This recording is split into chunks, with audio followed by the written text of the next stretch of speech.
Hello, everybody. Oh, my God. All of a sudden, I'm choking on a little bit of phlegm. Terrible way to start a live show. Let me try one more time. Hello. My name is Chris. I'm your host.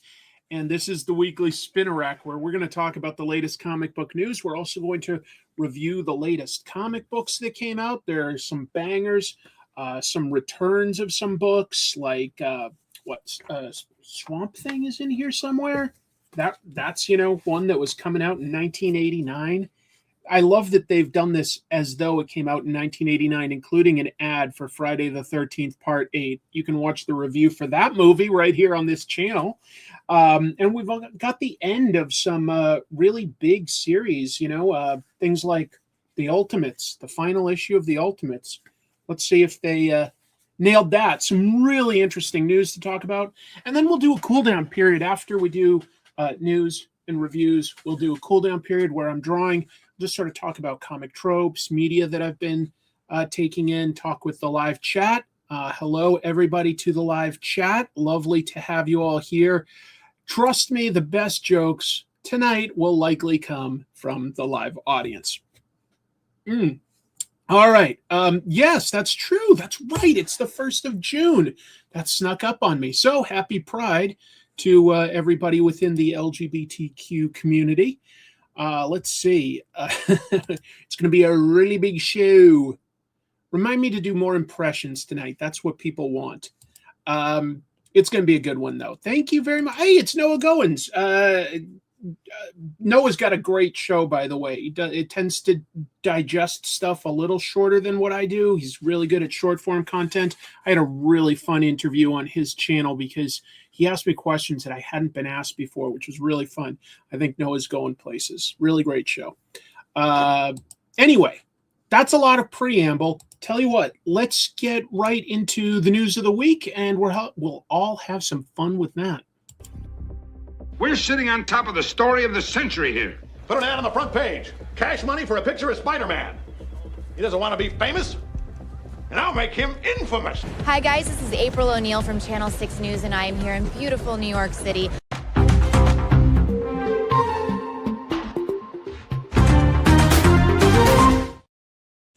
All right, awesome. Lovely to see so many new voices and faces in the chat, as well as some old reliables. There's my old prospecting buddy, West Coast Dave Engers. He's got a really fun episode up, folks, looking at some original Peach Momoko art. The algorithm doesn't seem to be like his best friend on it, but I recommend it. It's so cool to see original art, and I think it's a lot of fun.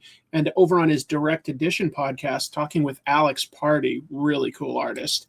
Erwin Papa got to see the Ink and Drink Long Beach crew. They were having one of their get-togethers and drawing, and Erwin put it live stream. Mike, I saw that you got to hang out with our mutual buddy.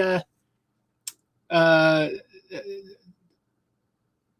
just totally blanked on my friend's name. How can I blank? Vincent. We'll call him Vincent. It's because he uses one name for online and one name in real life. Anyway, all right. That's enough of all that. Let's talk about something here that I call a thumbnail. No, we're going to talk about something light and fun to get it going. We're going to talk about how Clover Press has launched a Kickstarter campaign for soft cover collections of a bunch of 1980s Spider-Man comic strip stuff. The newspaper Spider-Man, much slower, much different.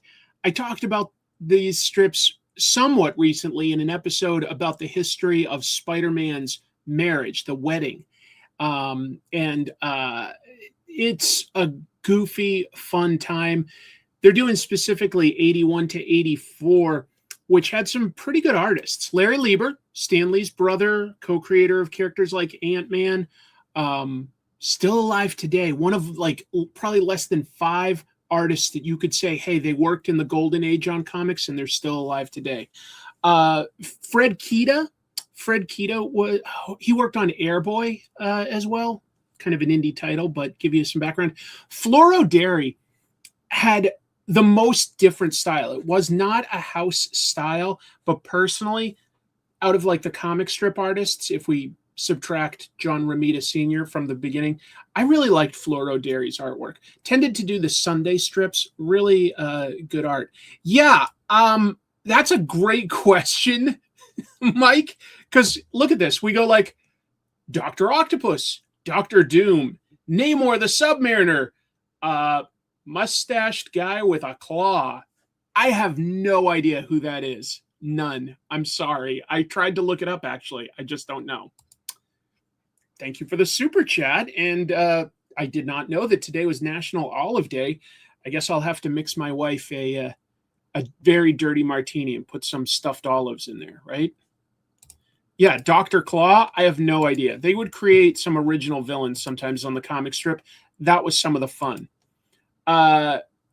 Anyway, yeah, so volumes 81 through 84, ostensibly written by Stan Lee. If you read enough interviews, you will see that by this point, Stanley got it up and running, and then he said that he basically only came in to do the dialogue. He did not really plot them anymore. Jim Shooter, who was the editor-in-chief at Marvel, would do a bunch of plots. If he was too busy, whoever was in the Marvel bullpen would do it uncredited, which probably accounts for just how wild some of these stories were. So stories from this era include one that took months where Peter gets sent to the Bermuda Triangle because ships are disappearing. J. Jonah Jameson's like, a photographer can handle it, and he sends Peter off outside of New York City. So like all the supporting cast is basically gone, and he goes up against Namor and Warlord Krang. And then he comes home, and there's a months-long story where he's investigating Aunt May, who seems to be stealing mail. But we kind of know that Aunt May is not a thief, so it's going to be eventually revealed to be a misunderstanding. You'd think, hey, they could do it in like one day, one strip. No, it took months. It took months. I don't know. Oh, did Stan Sakai do the lettering on the daily strip? Sometimes I literally forget that Stan Sakai also has worked for comics as a letterer, because I think of him as a writer and an artist thanks to Sagi Ojimbo. But you're right, he's a letterer. Oh man. Anyway, I just thought that was fun to mention. Promoting this was really more of an excuse to mention the weird storyline where Spider-Man is constantly creeping on his Aunt May, going like, oh my God, she seems to be stealing mail.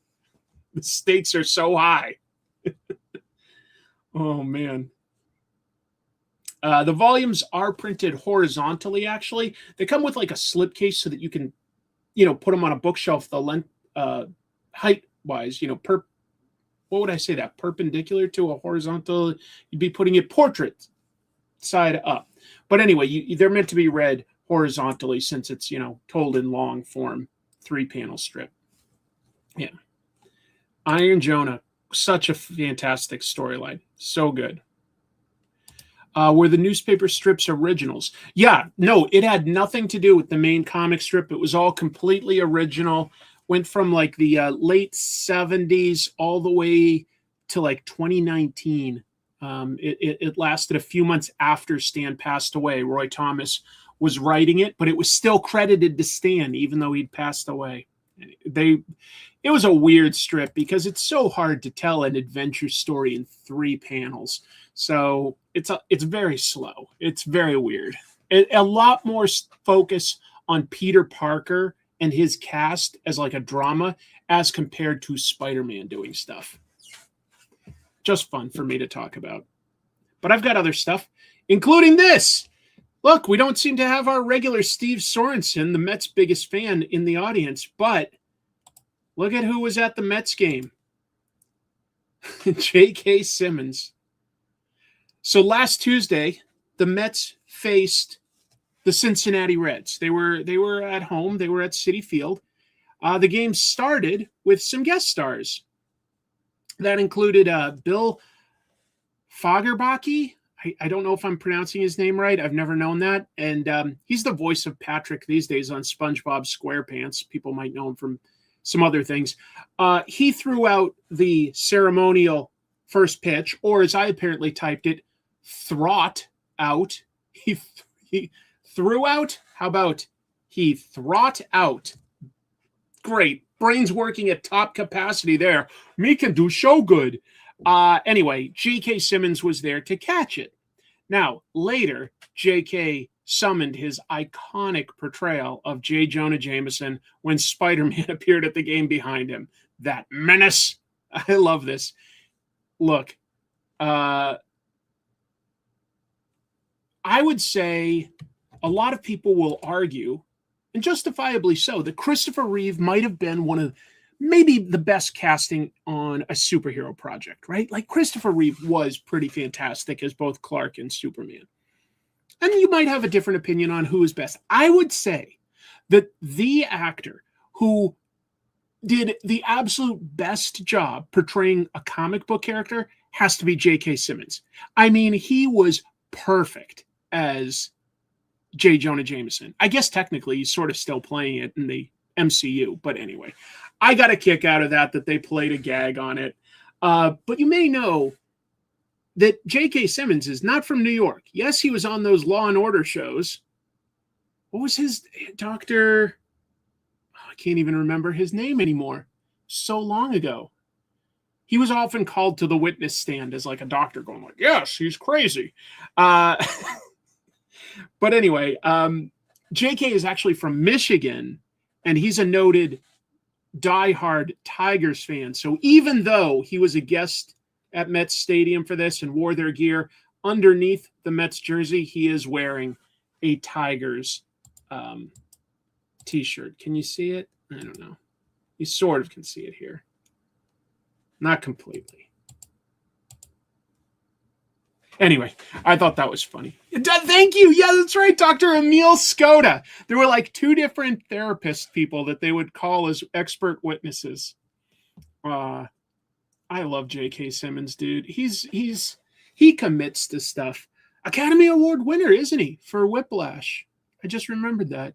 And it's not like I want to see every single thing he did. Like I'm probably never going to get around to seeing Red 1. But yeah, he was a good Commissioner Gordon, even though it was a kind of small, unforgiving like role. It didn't have much to it in the Snyderverse, but he was fantastic and iconic as J. Jonah Jameson. So I thought that was very fun. Oh yeah, that's true. That was I think the first thing I ever really noticed him in was Oz, and he might have been in Law and Order before that, but that was the first thing I noticed him in. He was scary. Yeah. Schillinger, right. Schillinger was like definitely scary. His best role is the yellow M&M. Yes. All right. What else have we got? Some more Spider-Man, but a little Batman. So two weeks ago, Marvel Studios executive Brad Winderbaum, he's done lots of their TV stuff for ages. He was appointed as the head of Marvel Television, Animation, Comics, that's the big new one, and Franchise. So he's right above C.B. Cebulski. That's who the editor-in-chief of Marvel Comics now reports to. Okay, so he's in charge of the comics.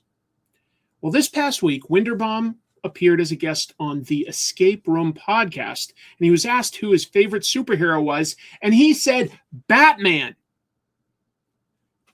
I've talked to some friends, and they appreciated the honesty there, but I feel like this. I feel like if you are the head of Marvel Comics, you have to kind of lie and just be like, oh, my favorite is Captain America or Iron Fist or Spider-Man, whatever. Jessica Jones is my favorite.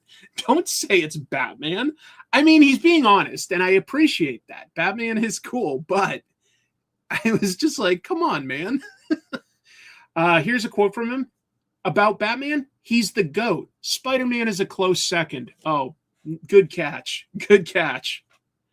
I feel like it is a wild thing to say. He was being honest, which I like. It's not the worst thing you could say, but you just got in this new position. You couldn't think off the top of your head and like come up with an out-the-box answer like, you know what? People sleep on him, but Wonder Man has a lot of potential, and that's why we did a show. You know what I'm saying?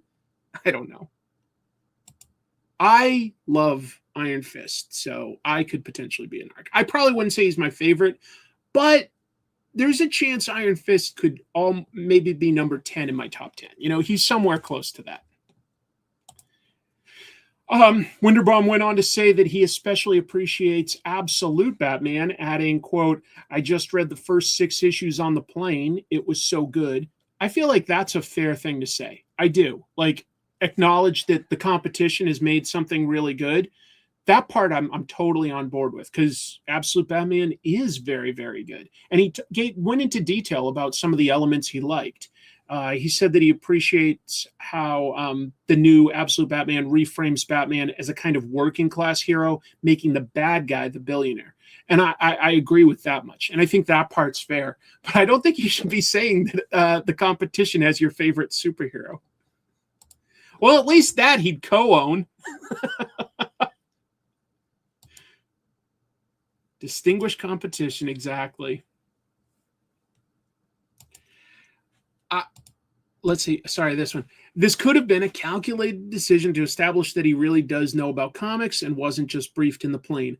Maybe, but by that logic, why don't you talk about something on the newer end that Marvel is doing well?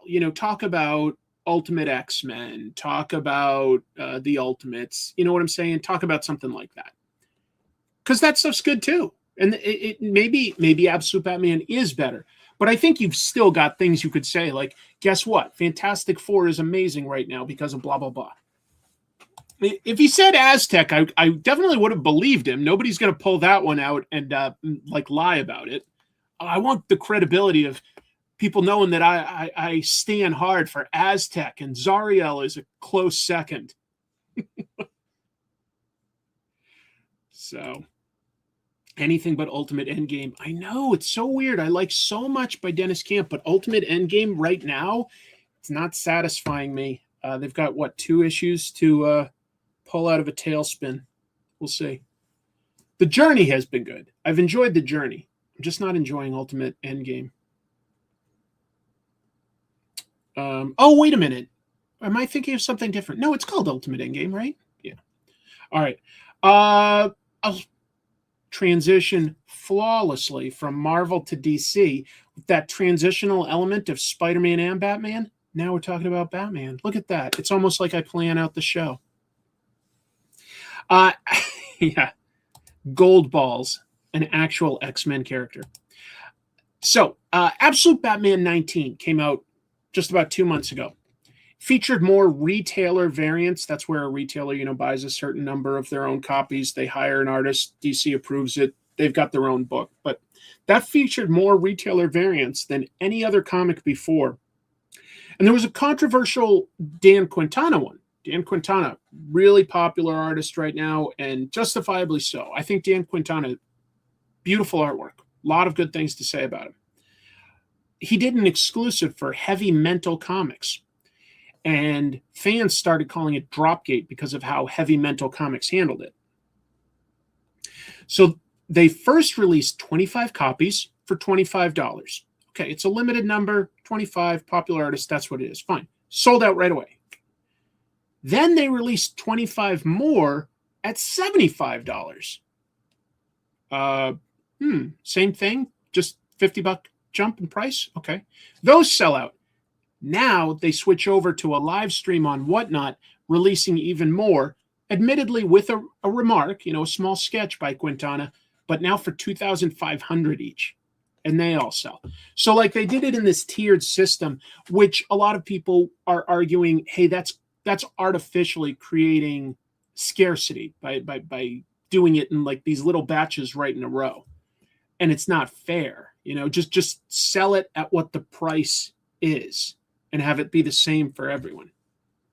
Oh yeah, they all sold. They definitely all sold, just to be clear. They all sold. There's demand for it. But it's I don't know. It rubs me the wrong way. I don't think. I'm sure the artist got paid on pretty well for it, but the markup is crazy. Anyway, this week there is a new retailer exclusive cover by Quintana, but it's been handled much more fairly. So I think that conversation, even though it happened more on social media than in the news or anything like that, I think it made an impact. AC Comic Pop did two things. First, they made potential buyers pre-register, and that weeded out bots so that like bots weren't just grabbing them at $25 and flipping them for another retailer. And then they just sold them all for a flat $30. No dynamic pricing where it increases. So, if you're going to do that, it is what it is. You're going to call that limited. If that's your artist, that's your guy. I think that that's fair. I'm not going to pay $30 for a cover. Well, I'm trying to think. There might be one or two artists. Like, if there was an Andy Kuhn cover, maybe I'd pay $30. Nice to see you, Andy. I know what you mean. Where do people get that money? You know where they get it? I think a bunch of these people do flip them.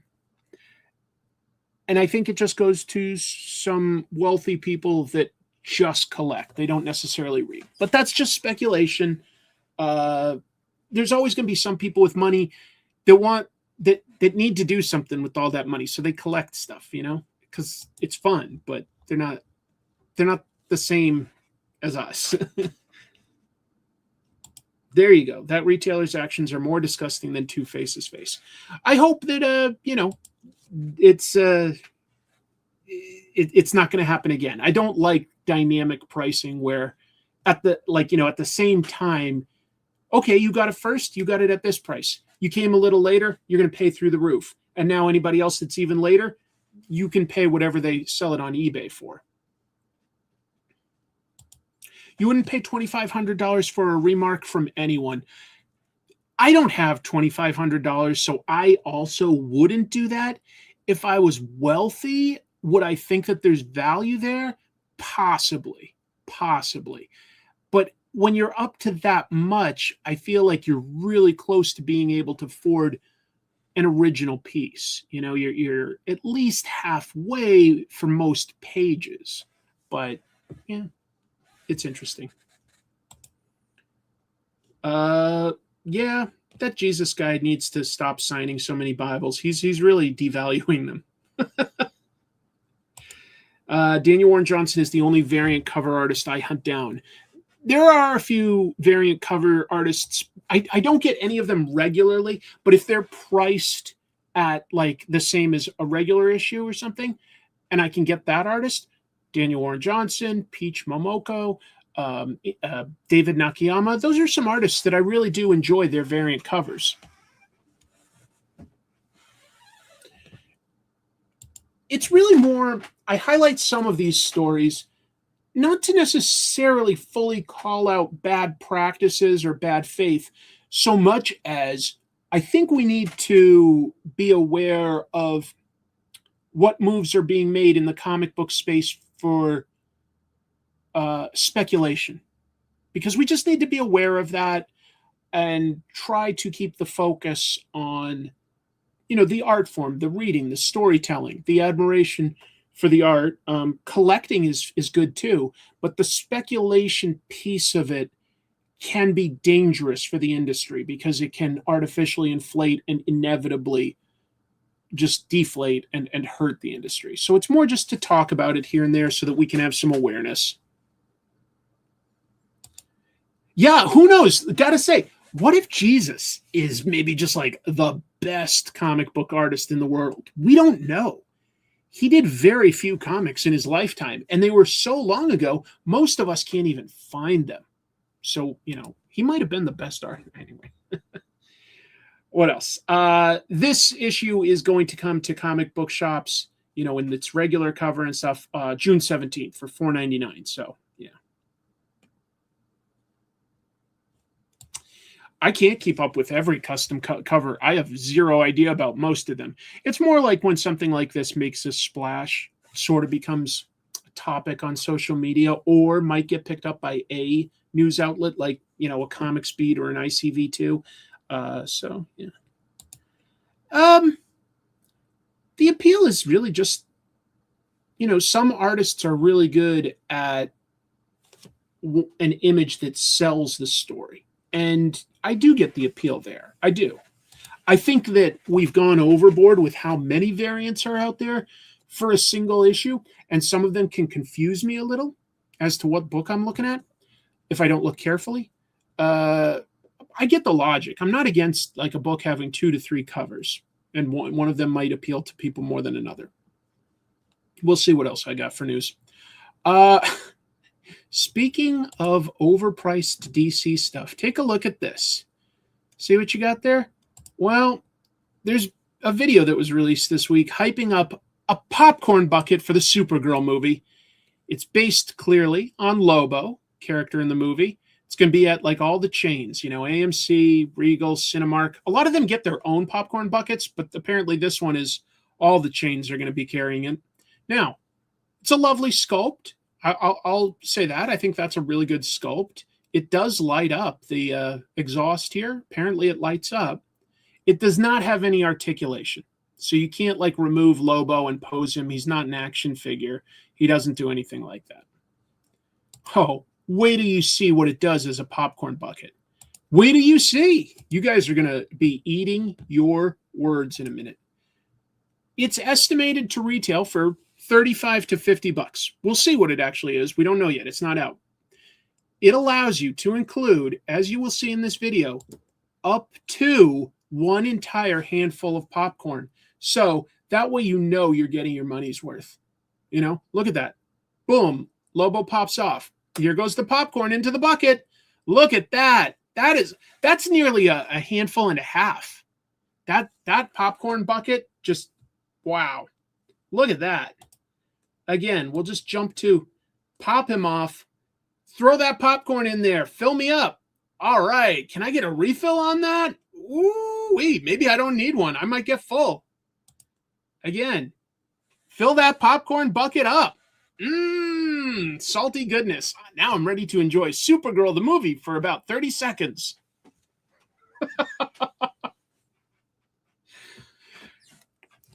To be fair, I'm pretty sure that these days, if you get one of these novelty popcorn buckets, I don't think they actually fill it with popcorn. I think they just give that to you and then give you, you know, I've been having a snack today, like a popcorn bucket full of popcorn.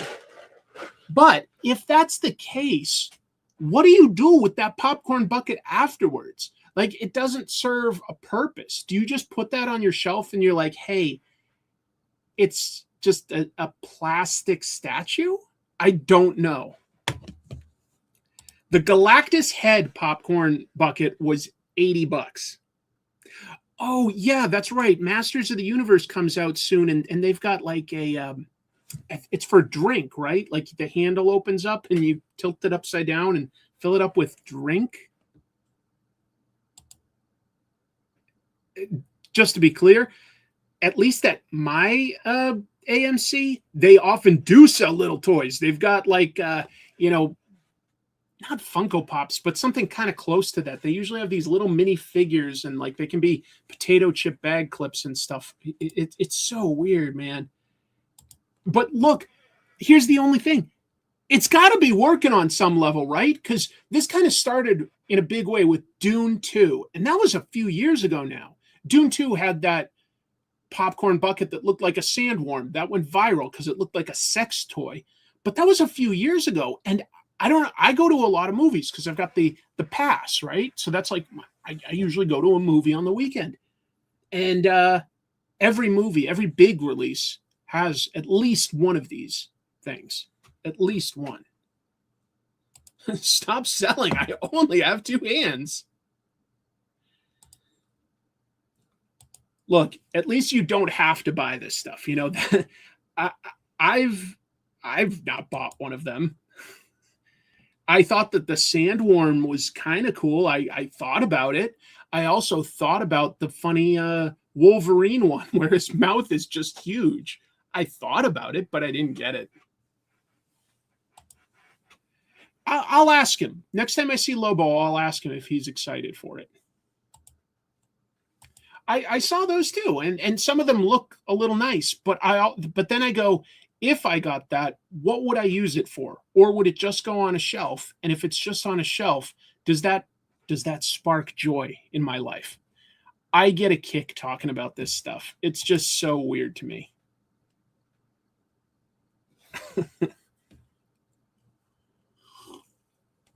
They also, just to be clear, they have way too many food options these days at the movie theater. You know, popcorn and either nachos or a pretzel, that's plenty. But I go there now and you can order like, you know, pizza and chicken tenders and burgers and stuff. And I don't go to the movie theater for a meal. I'll move on. All right, let's talk about the DC boycott. I think that probably is the thing that got the most discussion going online this week. So let me lay it out for you what it is, and where I stand and where other people stand. Oh, you did go see Obsession again? Yeah, that movie's fantastic. So good. Best movie of the year, I think. All right. The DC boycott. So there's a group that is calling themselves the Black Comics Alliance. They were the organizers of, we talked about this a couple weeks back, the hashtag DC So White. And, you know, that campaign is a goal to just get some Black characters on an ongoing title at DC Comics. Totally support that idea. It's a little strange that they don't have one right now, a little. But there is some nuance to that too that I'll get to.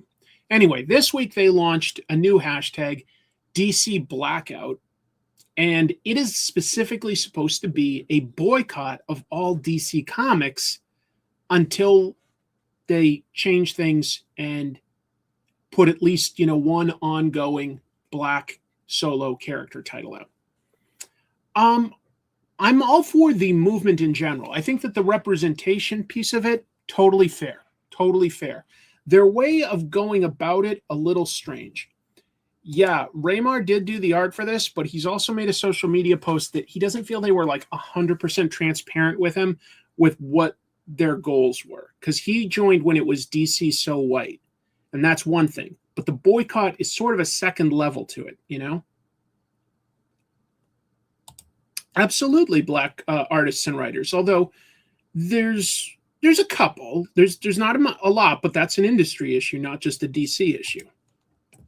So this is what they're asking supporters to do. Post on social media, call for DC to publish 1 to 3 brand new ongoings for Black heroes in their mainline continuity with a strong Black creative team. Cool. I don't know why they have an issue with Absolute Green Lantern. They say that doesn't count because it's not in the mainstream continuity. I will push back on that and just say the Absolute continuity is very popular. So I don't know why that shouldn't count. I don't know why a book that takes place in the mainstream continuity, that's what we're still calling it. But, you know, like, what else would I call it? Because I've got Absolute, I've got to have something else. Why would that count more to anyone if Absolute is selling well? I don't quite get that logic personally. They made videos clarifying everything. All right, then I'll be honest. If they made something that explains why Absolute Catwoman and Absolute Green Lantern don't count, I don't understand that.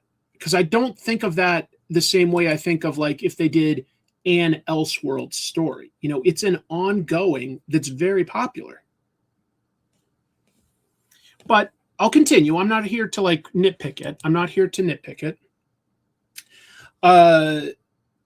They ask supporters to cancel their pull list subscriptions of all DC titles until a Black-led ongoing and mainline continuity is solicited.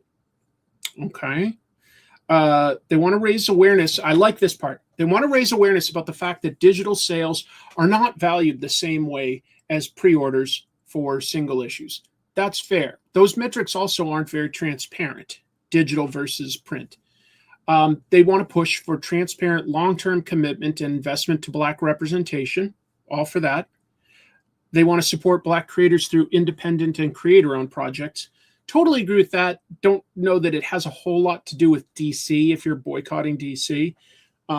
That's a good thing. Anyway, and they want to encourage industry-wide conversations surrounding equity, visibility, and sustainability. Now, I will say that I think one of the best things they can do that I totally support is that transparency on sales. We have no transparency.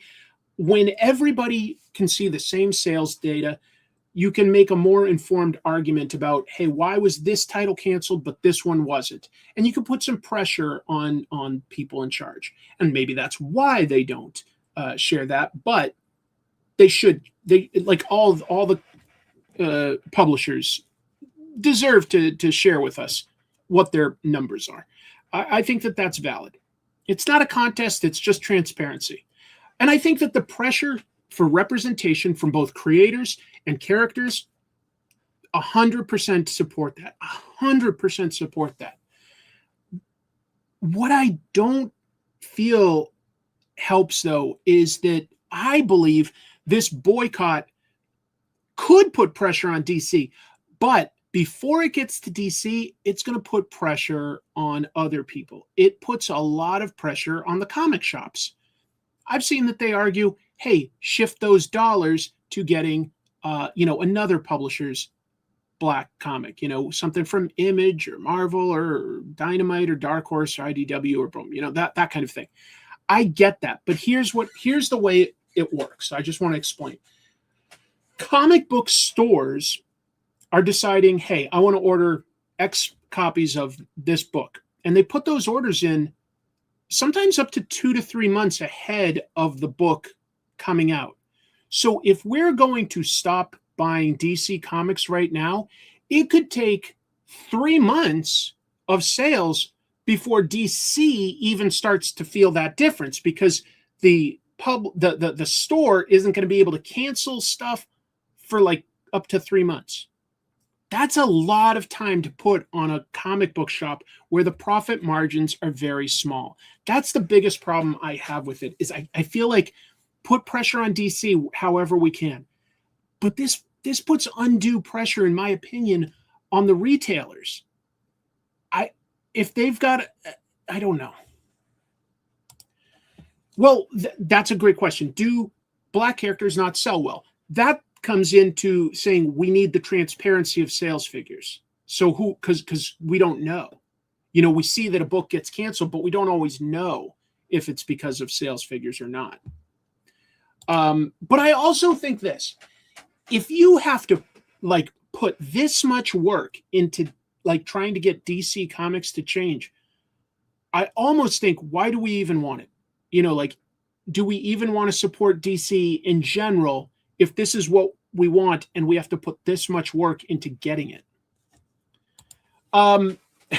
Excellent question, Andy. So I started looking at that. I was like, well, let's see what the other companies are doing.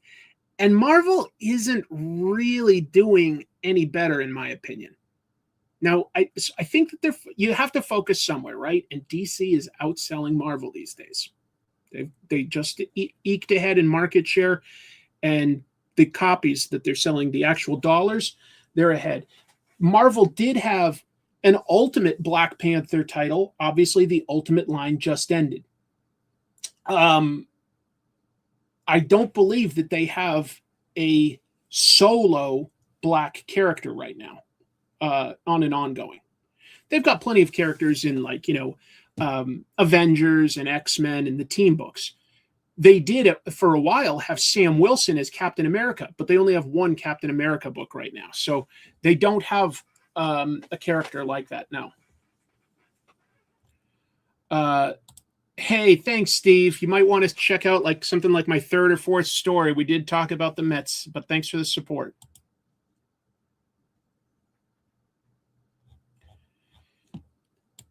Totally agree. Why do we have to force one of the biggest comic companies to do this when there's plenty of independent titles run by and star black people? Blade had a great movie. They've had a hard time making him a solo character. He does do well on team books when he's been. Oh, Storm. That's true. Storm is on, but Storm is about to end, I think, first of all. And Miles Morales starts in August. So Marvel is somewhat similar. I think that they're arguing Storm and Miles are mainstream. They'd probably also discount Ultimate Black Panther, the Black Comics Alliance, because it's not in mainstream continuity. Yeah, I think that's awesome. Exactly. Miles is getting written by Brian Edward Hill, and Hill wrote the Ultimate Black Panther book. I'm trying to think of like which publisher like is knocking it out of the park there, and I'm a little stressed. I did think about you, Steve. Thanks for the support. Yep. Yes, yeah. A power fantasy, Bitterroot. Now here's the only thing. Those are great books by Black creators with people of color that are the characters. If those exact books though were in DC, they would also say that doesn't count because they're not counting team books. They're saying that team books don't count. They want a solo. They want a Cyborg or a Vixen, a Mr. Terrific. I feel like we're getting really specific there. We're getting really specific. Spawn is a black. Technically, Savage Dragon, the current Savage Dragon, is also black, but he's green, so it's hard to like. But then again, Spawn is also like a rotting guy in a suit, so it's hard to think of him sometimes as black. But those are both black characters. Dude, Bill Foster's a cool character. It broke my heart when they sort of casually killed him off in what was it? Civil War. I hated that.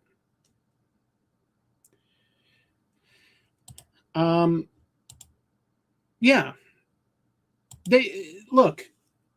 It's tricky because look at any superhero, and very few of them these days can do a series, even when it's a well-known character, like we'll say Hulk or Doctor Strange or something like that.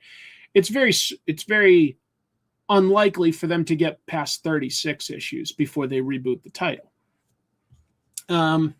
Hope this gains traction. Representation matters. That part I 1000% agree with. So the hashtags and the movement and the pressure, the conversations, I think are all good things. I think they're all net good things. I think we should put pressure on DC.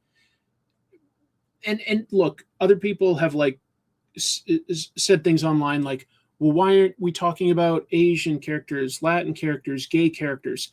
And to that I say, well, wait a minute, because you can't do everything all at once. Like, it is fair for these black content creators to want black representation. That is fair. Let's not put pressure on them to do everything. So I think that their heart is in the right place. 1000%. I think it's in the right place. I think that when you factor in the reality of business, that doing a boycott places, I think they're idealizing how it hurts DC. And maybe I'm calling that naivete. I know that they've got arguments to say that I'm not quite right there. It's just that comic shops are really working on thin margins, and to realistically expect a bunch of people to drop buying those DC titles that the store has already paid for the next couple of months is really putting a lot of financial pressure on them. And I just to be clear, not every black content creator out there does support this boycott for those reasons. Like, why can't we support somebody like Morgan Hampton writing Green Lantern Corps, right? Like, we're going to boycott that. Well, that hurts that black creator working on a title that has a black character, Jon Stewart. So it's a very complex issue. It really is. And I don't have the solution. I admit that. I just don't know how this hurts DC enough to matter yet. I think the conversation literally affects them more because of branding and goodwill towards the company. I think a constant conversation on social media literally would make a bigger difference than the boycott. The boycott would have to work with a lot of acceptance across a lot of comic readers. And in the middle, these comic shop owners have to take a hit because they would.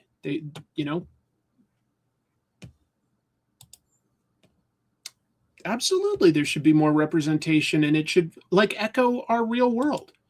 But I also think that when we try to do this from a point where we're making company do it, That's very similar to our problem that a lot of us will have with comics, mainstream comics, when editorial is directing, this is what the next event is, this is what the next storyline is, as compared to, I think one of the reasons why the Absolute line in general is working so well right now is because there's passion behind it, and they're taking off so many of the shackles, and they're telling the creators, do what's exciting for you. So that has to come from an authentic place. And I think that if we could get some creators that came in with an amazing pitch, do it. Like, you have to try that kind of a thing. I saw that, and I have that in my notes, that they're advocating to support creators' other projects. I don't think it's as clean as it purports to be, though. I think that you hurt a few of the Black creators that are working at DC. Like, I think DC Pride comes out this month, and that's got a story by people like Stephanie Williams, if I'm not mistaken. Like I say, Green Lantern Corps is by Morgan Hampton. So, look, that part I agree with, though. That's somebody that, like, I don't get why DC isn't jumping on it. That would make so much sense to me right now. I don't know if a boycott does that or if a hashtag does that, but that would be a good idea, because you've got a very popular writer who has so much credibility right now. I mean, she just became the first Black woman to get nominated for an Eisner, which, by the way, is kind of crazy that we're in 2026 and that's happening. But still, she's got that credibility. She's got that, like, momentum with her projects. And I think that but here's the other thing. We are not privy to everything DC is doing behind the scenes. Not trying to advocate for them, but what if some of this stuff is in the works? I will hope that they have been listening for the last few months, and that something like this could be in the works, but I don't know. That's right. She also worked on the Dakota incident, and the Dakota incident worked very well. Went to second print. It was a hit. Maybe DC did notice. This is just me playing devil's advocate at this point. Maybe they did, and comics just do take a few months to get, a pitch approved, get the creative team in place, make the comic, get it printed and solicited. We'll see. But if they are doing that, I'd say announce it sooner rather than later. Announce it ahead of time. Go like, guess what? We heard you. And it's going to be 5 months until it comes out, but we're doing a Vixen series, or we're doing something like that. How many Black female comic creators can I name? Not many. Not many. I didn't know I was being challenged. Like, I could look it up pretty fast. But just to be clear, you could ask me that about any ethnicity. You could even ask me that about some of the creators whose work I enjoy in some of these books, and ask me, are they male or female, or what ethnicity are they? How old are they? And I don't know all of that. I know a bunch, and I look up a bunch when I do my research, but I don't know it all. Like, if you ask me, Daniel Acuna drew Escape. Is he from Spain, Chris? Is he from Guatemala? I don't know. I don't always know that, so I don't know.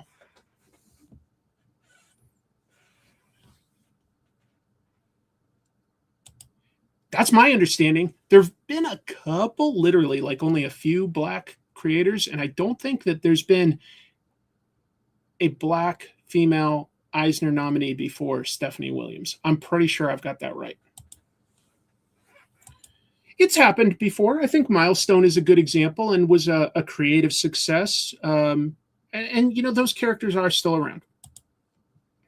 Let me talk about one other piece of this boycott, though, because I've kind of said my piece. I've stated what they put as their goals. And then somebody came in and made it about themselves.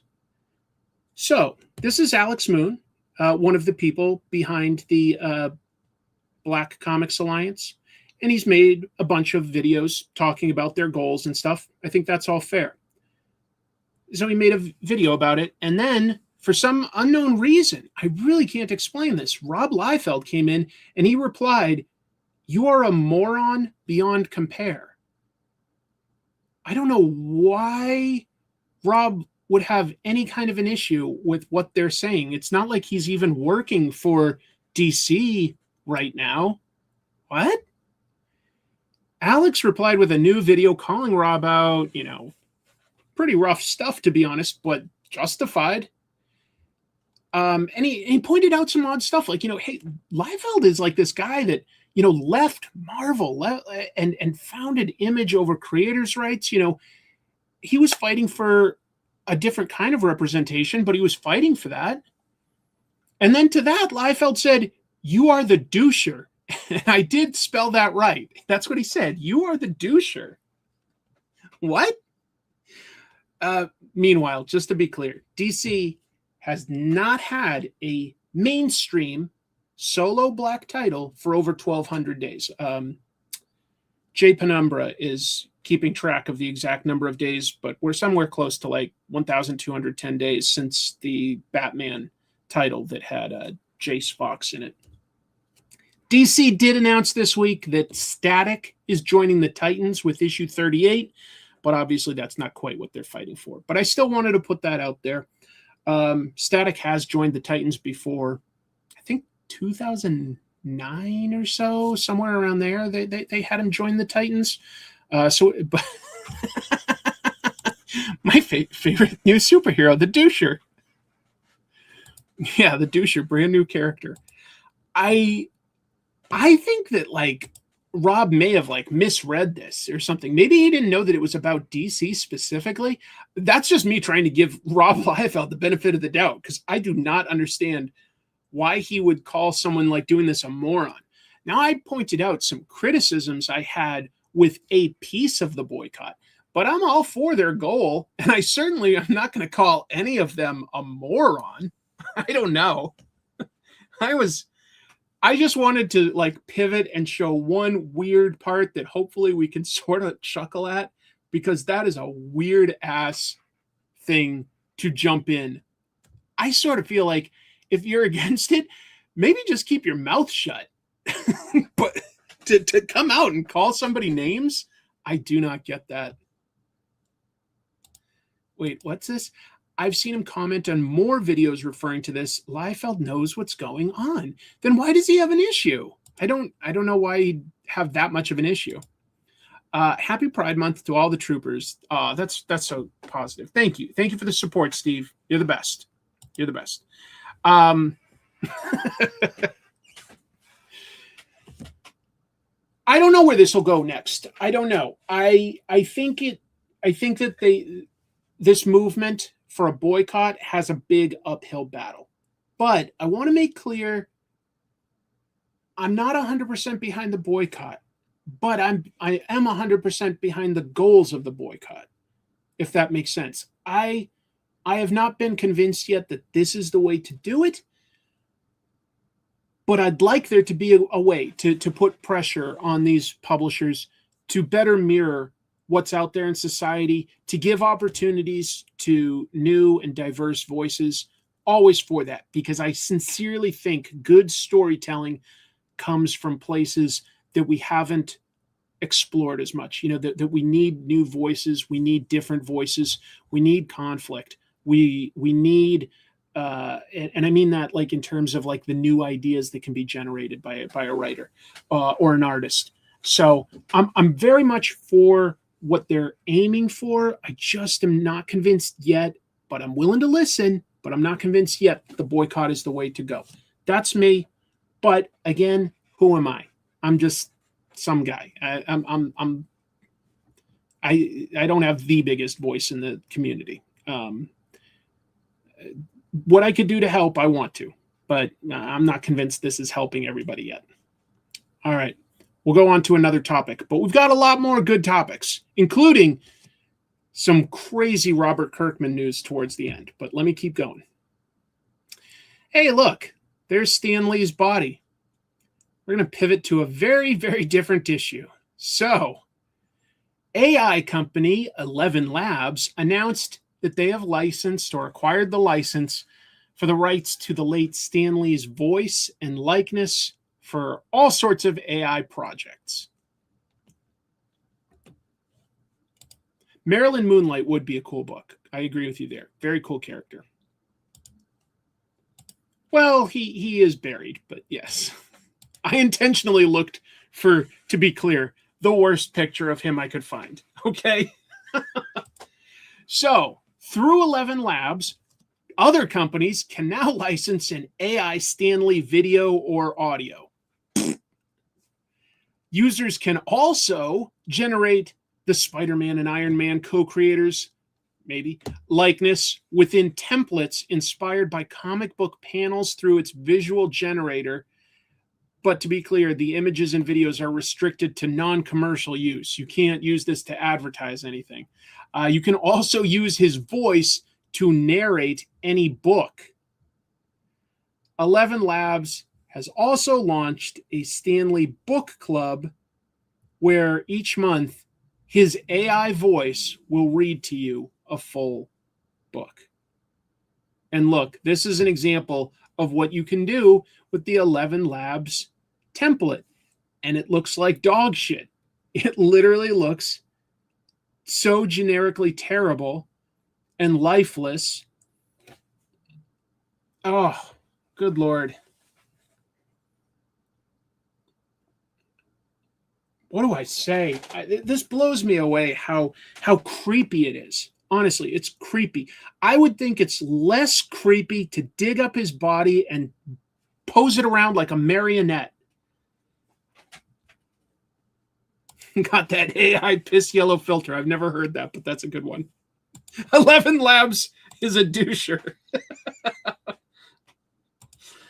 I don't know who Stan Lee is talking to, but it's definitely somebody over here and not this gentleman in the center. Like, look, he's not. They're not looking at each other because there's no artist there to catch this stuff.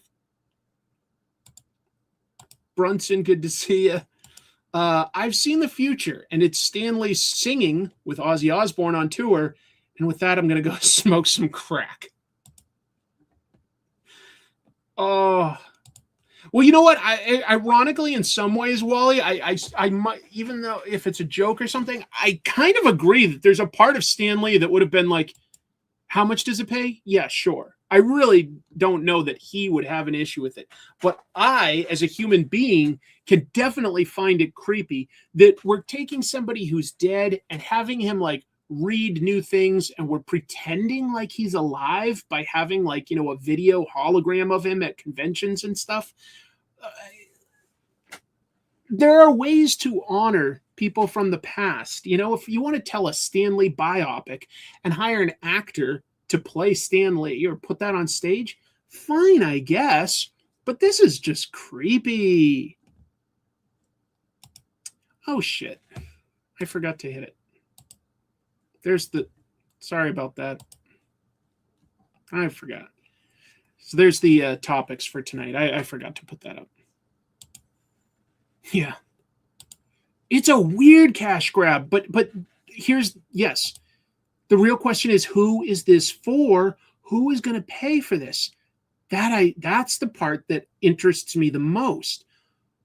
What company or individual wants that? What individual is like, oh, Stan Lee can read, give me a book in the public domain. Dracula, Stan Lee can read Dracula to me.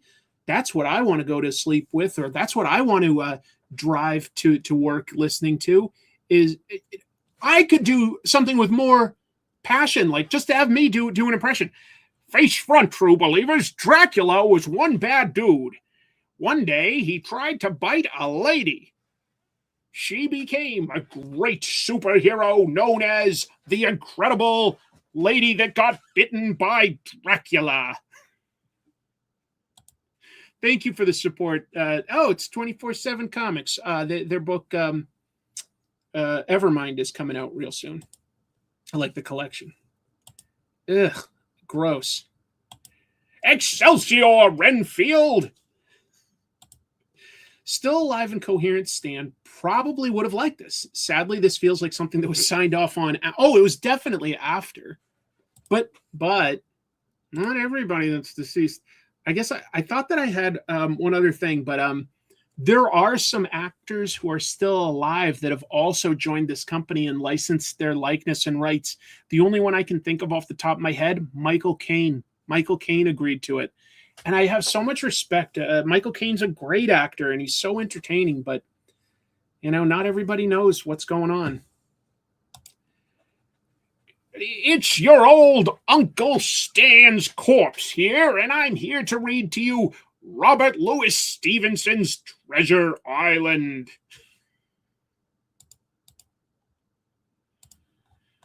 So that's what's happening with... Just know this, we're probably going to be seeing Stan Lee for years to come. Speaking of AI, the Eisner Awards this week acknowledged that they will implement an AI policy following the reveal that one of this year's nominees for Best Anthology, Stardust the Super Wizard, had an AI-generated story. So, a Comic-Con runs the Eisner Awards. Comic-Con spokesperson released a statement to Publishers Weekly saying, in light of the recent disclosure that artificial intelligence was included in a work submitted for Eisner Award consideration, the judges have indicated that had they been aware of this information, they would not have voted for its inclusion. The editor of the anthology in question has also rescinded this submission for inclusion. Therefore, the submission has been removed from the list of nominees and will not appear on the ballot. The statement continued. It is clear that the ever-evolving landscape of technology, as it relates to art, will benefit from further review and discussion. For this reason, San Diego Comic Convention will undertake that effort and will produce a policy that better reflects its long-standing efforts in the protection of artists and creators alike. So anyway, looks like moving forward, AI won't be allowed. It snuck up on people, right? Lots of conventions are realizing, hey, we didn't know that we had to create this policy yet. We have to create the policy.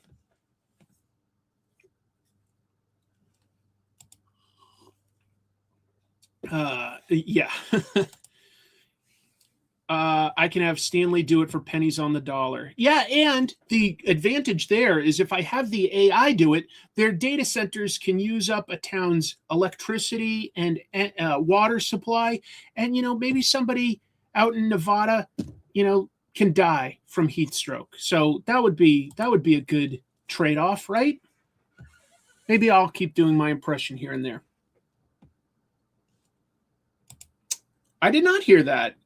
Hopefully Mike Mignola is doing at least the cover, since he designed a lot of that stuff. You say one guy, but I will say the editor of it was the guy that put it in, so at least two people, I'd say. The guy that made it and the guy that put it in. How will they tell if you have an AI story if a writer rewrites it slightly and never discloses it? You wouldn't. You probably wouldn't. Move over 11 labs. Chris is taking AI's job. That's right. You know what else I can do? If you had a prompt for what if Superman was in New York City getting a hot dog from a vendor, instead of AI creating that, I could actually be hired to draw that. And guess what? There's literally thousands of artists that are willing to. All right, I'm going to talk about another big story that came up this past week. We had a lot of big stories. So, a supermajority of staff at Dark Horse, including their comics retailer, Things from Another World, which admittedly is about to close, but still currently employees, they've announced their intent to unionize with the Communications Workers of America. Communications Workers of America definitely cover publishers. I want to say that they can also cover things like certain radio and TV employees, but I'm not a total union expert, so I'm not 100% sure. But anyway, they found the right union, and they've announced that's what their current goal is. 59 employees to start with have signed a letter asking for equitable pay, workplace democracy, and a continued commitment to creator-owned comics. I love that they included that. That's who they want to work for, is a company that does creator-owned comics. So I like that. The letter asked that Dark Horse voluntarily recognize the union by June 3rd. So we've got 2 days there, by Wednesday, New Comic Book Day. If that fails, the Dark Horse Workers Union would petition the National Labor Relations Board for an election in which a bare majority of eligible employees must vote in favor of the union in order to achieve recognition. And that is what happened at Image Comics back in 2023. You may have heard, because I talked about this, Embracer Group bought Dark Horse several years ago. Mike Richardson, the CEO and founder, sold it to them. They're a Swedish conglomerate with a lot of different interests, but they recently sort of spun them off. Dark Horse now exists in what's it called? The Fellowship Group, which also owns all these rights to Lord of the Rings and The Hobbit. And it occurs to me, how have they not done Dark Horse, Lord of the Rings, and Hobbit comics like left and right? I don't quite understand that, because they've got all these rights, but they haven't done comics. I don't get it. Hell yeah, bring back unions. Unions rule. Sometimes unions can be difficult. I've had some friends in unions, and unions can be tough too. But generally, if you're small and you're not getting treated well by your employers, but you like the work and the field that you're in, a union can do a lot to help protect you. They should have joined the Teamsters. Yes.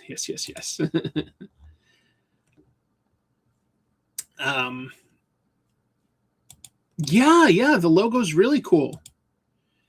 Embracer Group is wacky stupid.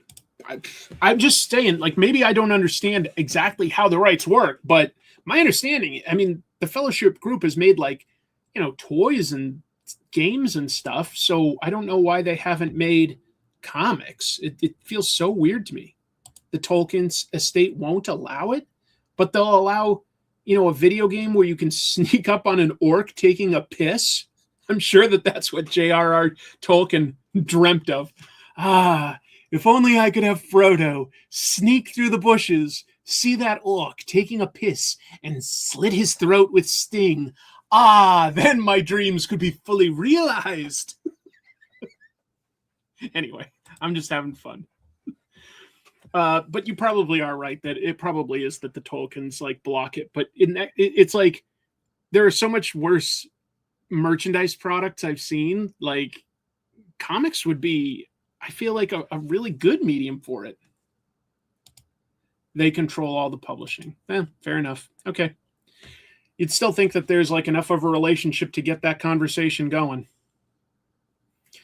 Good luck to the Dark Horse Workers United. I hope that this helps protect your jobs.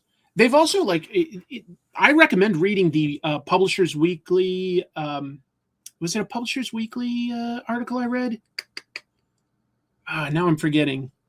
It was some sort of media article about it where they talked to the people forming this union. And the people forming the union were really realistic about saying, look, we know that financially the company probably isn't in a position to necessarily give us raises and stuff, but we still think that there should be equitable pay, as in we feel like, there's certain executives that get paid this much, and then, employees in, say, production that are getting paid a lot less. And so a wage freeze affects certain people a lot more than others. So they want something equitable done there. Dark Horse as an entity will be okay either way, just to be clear. But let's see. Unionizing gives workers a stronger voice, fair treatment, and protection when people in charge of labor try to gang up on us. We fight back together. I agree. They need a voice. They need a stronger voice, and I really hope that this helps protect people. And I feel terrible, for instance, about the people at Things from Another World, which is a great store. And I just find it very hard to believe that Things from Another World is not profitable, because that's a great set of comic book stores. But that's me. I do have a little bit more about Dark Horse. We're going to talk about Mike Richardson. So Mike Richardson, guy that founded Dark Horse Comics, sold it to Embracer Group several years ago. They fired him. They didn't just let him go. They fired him in March. But he's already working on his next project, and there's some fun details within this, okay? He's going to create a pop culture museum there in the Portland, Oregon area in Milwaukee, Oregon.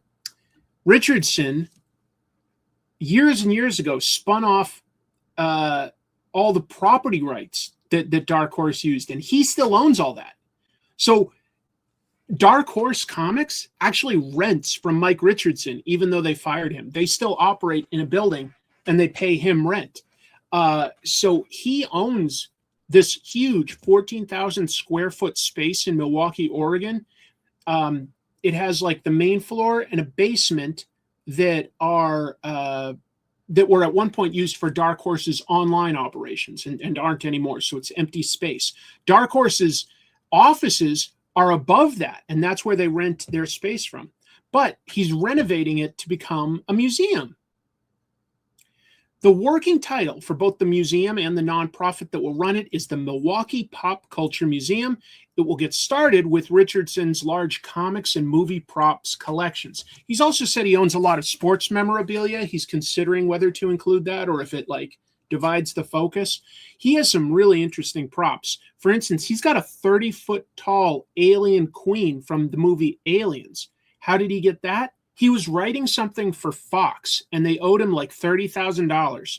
And he said, tell you what, if you guys just want to send me one of those queens that was used in the movie, the prop, he goes, we'll just call it even. So he took that as payment. They sent it to him within a couple days. So he's got all sorts of interesting stuff. He's got, he produced tons of movies over the years. A lot of them Dark Horse, but other movies too. So he's got all sorts of props, comics, because he's, been a retailer and he's been, a publisher. So he's got tons of interesting stuff that he can share. The goal, he says this in a video, have it also work as a community center, offer classes in comics and film, and feature guest speakers. So it's a really fun idea. The guy's 75, but he has no interest in slowing down and just, enjoying a retirement. That just isn't Mike Richardson. This guy's ambitious. And, actually, you are, I know you're probably making a quick joke, Circuitron. He definitely has some barbed wire clothing from that movie. He definitely does. He said that. I think it sounds like a great idea. Maybe a smaller version of Mopop, but also maybe, so it's not around anymore. And the guy that ran it was a douche. But in Baltimore, for many years, there was a comic book museum. It was owned by Steve Jeppy of Diamond Distribution. But it was an incredible little museum. It was smaller than 14,000 square feet, but it had tons of original Golden Age and Silver Age comics. It had Action Comics 1, Detective 27, and it had original art by E.C. Cigar for Popeye. And it had costumes from comic book movies and tin toys from the Golden Age of comics based on it. It was amazing. It was such a cool museum. It was actually the first or second place I ever saw my wife, because she came out on a field trip that a group of comic book artists and I put together. I am still salty they ousted Mike Richardson. I am too. He created something really cool. The kind of traffic that Things from Another World in the Universal gets, it seems kind of hard not to make a profit. I agree. And that one isn't closing until something like September. The ones in Oregon are closing in July. Yes. Oh, folks. Here's another guy that has invested a ton of his own money into something bigger than himself. George Lucas obviously could just, be buying yachts and traveling the world, right? He has invested $2 billion into making the narrative art museum full of, yes, stuff from film, but also comic books. Massive, massive, like wing full of all these comics. It's not open quite yet.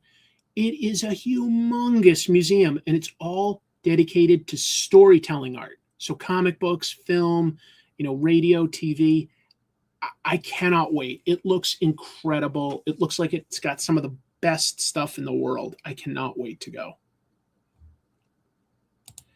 I don't think the Jeppy Museum went bankrupt. They closed it a long time ago. I think he just lost interest in running it. There was a news article where Rob Liefeld called one of the people calling for the DC boycott, he called him a doucher. Kind of a weird word. Right. Alex Foster, Hal Foster, Alex Raymond. Yeah, definitely going to be Alex Raymond. Frazetta stuff at the Lucas Museum. So cool. I'll be honest. I think I didn't know that. George Lucas at one point owned a comic book store. If that's true, I honestly did not know that. Lucas has said that, he does not plan on leaving all of his billions to his children. They'll be set up fine, but he's going to have a lot of it just donated to charities when he dies. His kids will be fine, but they're not getting all of his money and stuff, which I think is kind of amazing. Exactly. He gets $4 billion for selling Lucasfilm, and then he's using half of that to build a museum, something for others to share appreciation of art. I think that that's kind of awesome.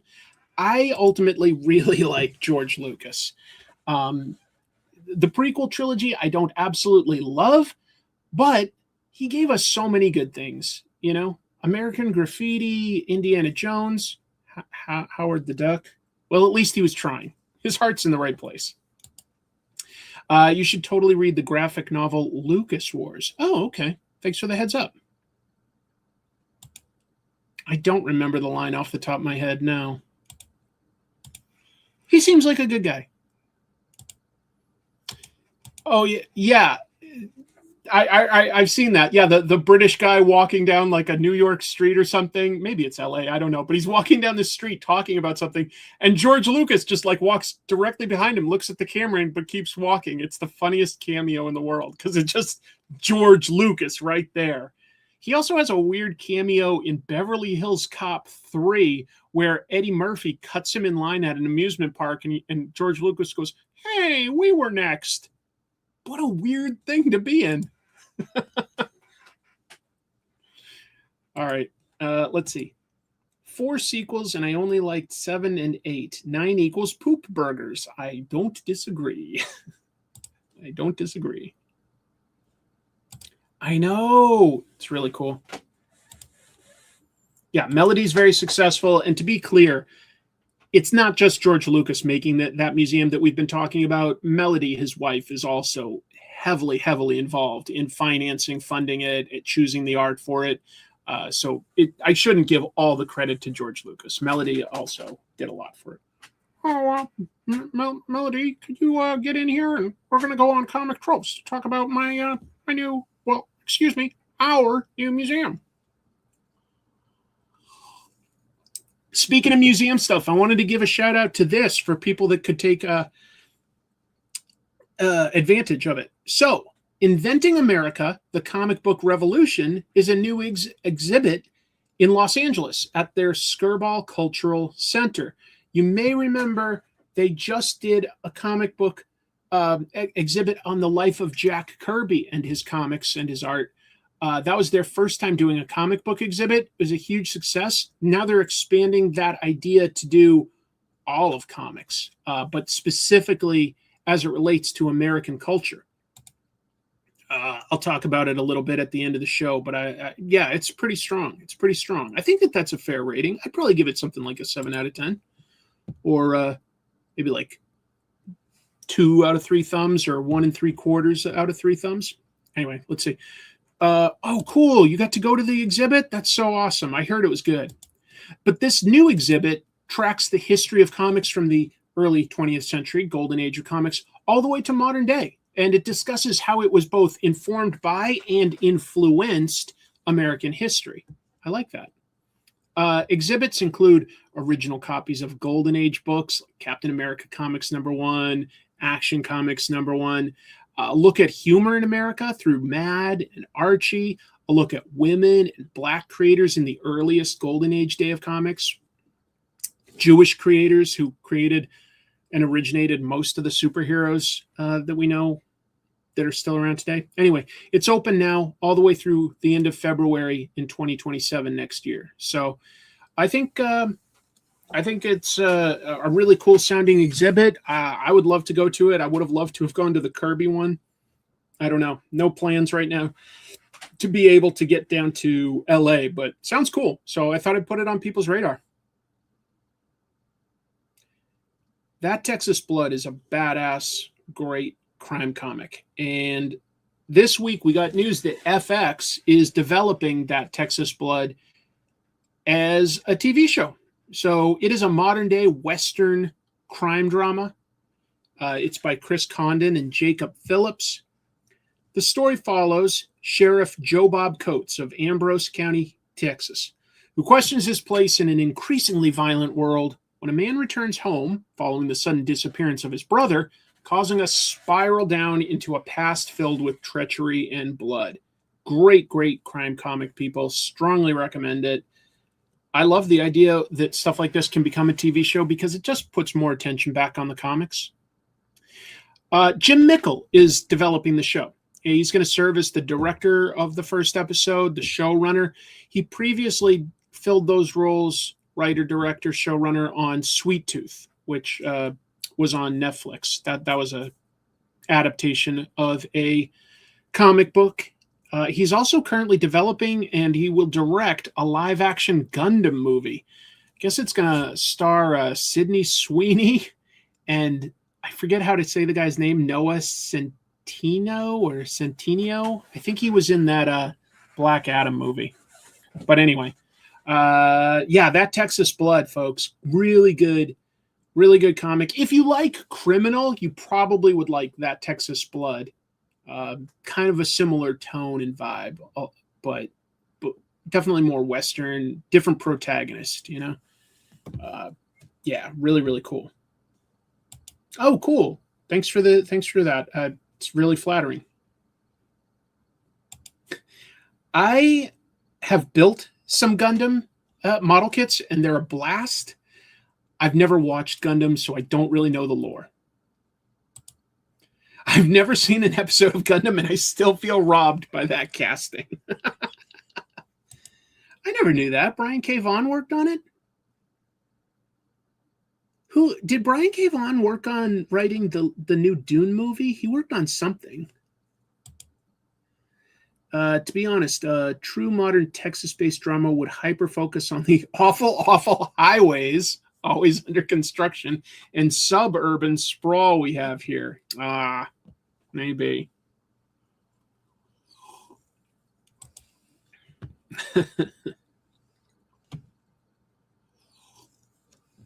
The Boys is doing well ratings-wise. The Boys drew 947 million minutes of viewing time. That's how they measure streaming shows, by viewing minutes. For the week of April 27th to May 3rd, that's the latest data we have. It lags behind, but that was up 7% from the previous week.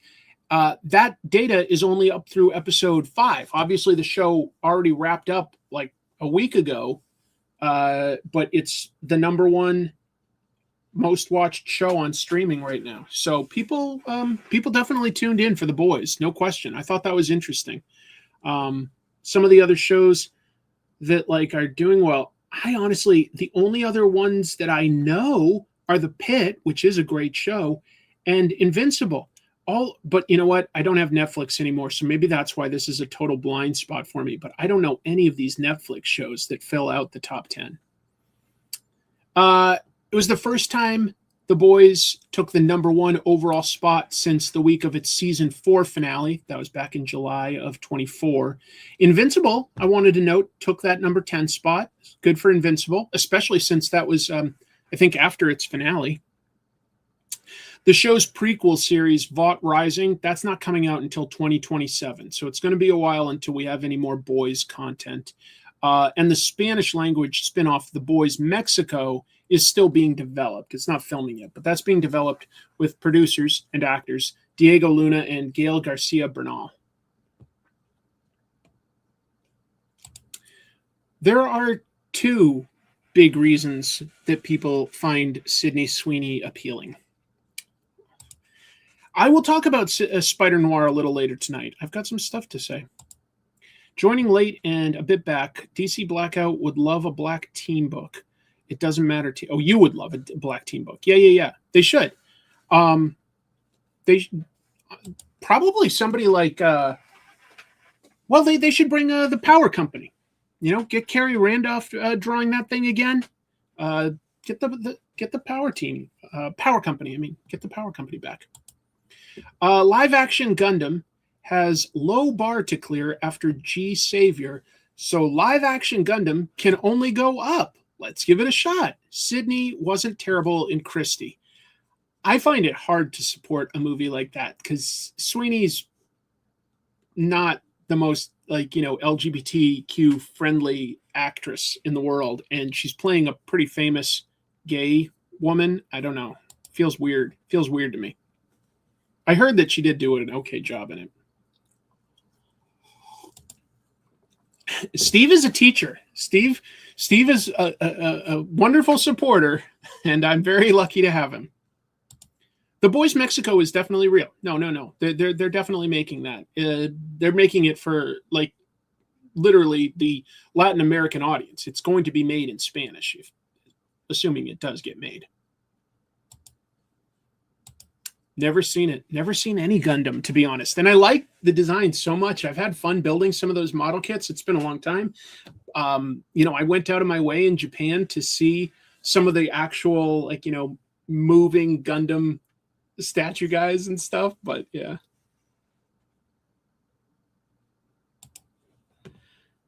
What else we got? Fatal Fest sounds interesting to me, but I'm a pretty easy mark when it comes to horror. Hannah Rose May wrote Exorcism at 1600 Pen for IDW, as well as his sequel, 1600, Exorcism at Buckingham Palace. Anyway, Exorcism at 1600 Pen is currently being developed for screen by Blumhouse. And she's got a new series coming out from IDW Dark. It's called Fatal Fest, art by Andrea Scalmazzi. I hope I got that right. Here's the premise. When 6 emerging horror filmmakers are invited to compete at Fatal Fest, the mysterious festival run by reclusive horror maestro Frank Finch and his legendary production empire Fatal Films, they discover this is no ordinary film festival. Frank has one simple rule. To create true fear, you must experience it. If they want to win the Fatal Fest, they need to be willing to kill for it. I don't know. Could be cool. Even though IDW announced that synopsis and shared the cover, as they often do, they did not give a release date or share any interior pages. So there's still a lot up in the air about what it could be, but it doesn't sound bad. It doesn't sound bad. What else we got? Just a quick update on Neon Ichiban. Digital comics platform Neon Ichiban rolled out version 2.0 this week with some new features. Let's talk about what those features are. New version has an expanded creator hub. That's what they call the area where you can buy digital signatures by the creators, digital remarks, and soon they say commissions. The commissions part, I'd probably be okay having a digital version of. A digital signature or a digital remark doesn't do anything for me. Way too close to what an NFT is. I don't need it. I just don't get it. The site expanded its community reviews and implemented a new reward system. Let's talk about the rewards. If readers pre-purchase digital comics before the final order cutoff date, you get a credit up to $2.50 that can be used on the site or app on a future purchase. Currently, only 2 publishers are enrolled: Distillery, which is by the same people that do Neon Ichiban, and Oni. So I like that. If you are pre-purchasing something, you get a credit. I like that. That's a good value. Let's see. I don't get the interest in a digital signature. I'd like to see from the people that defend it. I would too. I don't quite see the appeal there. It's having a signature for me isn't the fun of looking at the signature or knowing that they signed it. It's a memory of me getting it. Like, even if I bought a signed comic, to me, that isn't necessarily as exciting as getting original art or a sketch by the person. But that's me.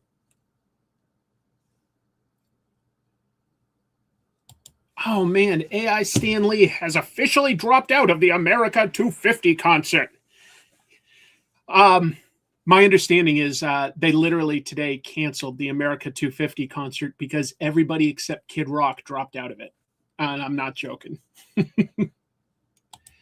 Do you know what's going on with Distillery? Yes. I talked about this in the news a few weeks ago, Noah. Good question.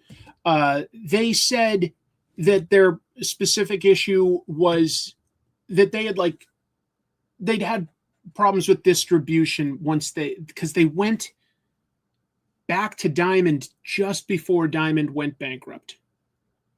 So that delayed everything that they were working on, and they had to sort of work out a deal with a new distributor. So they are getting back into comic book shops. It's either this month or next. And they announced almost everything coming back. I'm excited that White Boat issue 3 will come out. We'll get to see the end of the Scott Snyder, Francesco Francavilla comic. Haven't heard about the one that Snyder did with Jock. Everything will be fine, or no, you won't feel a thing is what it's called. You won't feel a thing. I was really enjoying that. There's a lot of great comics by both Distillery and Oni. Oni just did a crime book that I really liked with art by Tyler Crook. What was it called again? It was called it's that prison in San Francisco, the famous prison. Alcatraz. That was really good. And I think Distillery, there's books by Snyder, Tula Latay. I don't know. There's so many good things. Oh yeah, Elsa Charretier. I haven't read Kurt Pyers before. Out of Alcatraz. Yeah, thank you both. Out of Alcatraz by Oni I really enjoyed. Of course, Oni still publishes stuff like Scott Pilgrim, which is fantastic. Hopefully, I have not heard that it's coming back. It only had the one issue. Yeah, Somna is good. Anything by Becky Cloonan is really cool.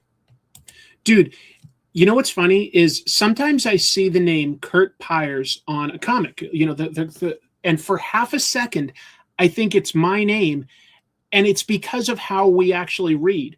When we read, we don't actually literally look at every letter. We go by context. And so the first and the last letter are what our eyes quickly grab, and then we look at the context, and we guess instantly what the word in the middle is when we're reading. So sometimes I see the C and the P and the S, and for half a second, I think Chris Pierce, but it's not. It's just kind of funny. June is Men's Mental Health Month. Reminder, be a homie. Check on your people. Listen without judging and be kind. We all carry something. Dude, you're so positive. Thanks, Steve. Yeah, definitely check on each other. Treat each other well. Men's Mental Health Month. I didn't know that. Okay. June is a lot of things.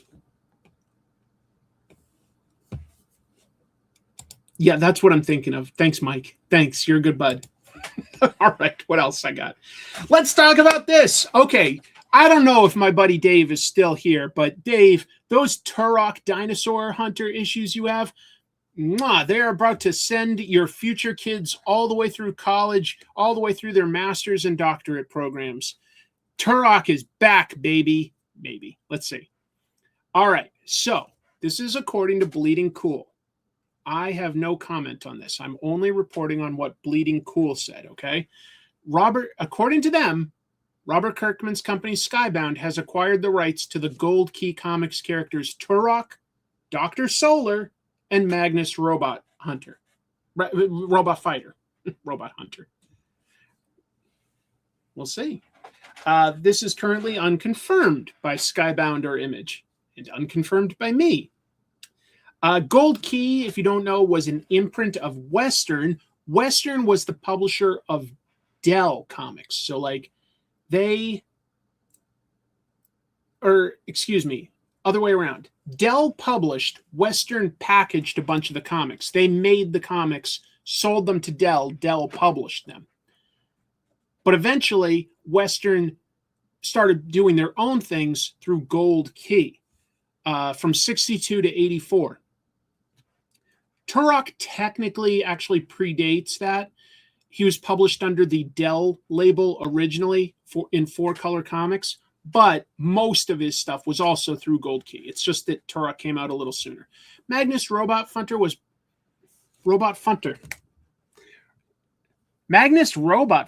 created by Russ Manning, really cool artist. Went 40 issues. But of course, the reason most of us know it is these characters were pretty famously licensed when Valiant created their new shared universe. So Valiant had their new characters like Harbinger and Archer and Armstrong and Exo Manowar, Shadow Man, and all that stuff, right? But they also, into that new universe, they licensed some existing characters and rolled them in with new origins.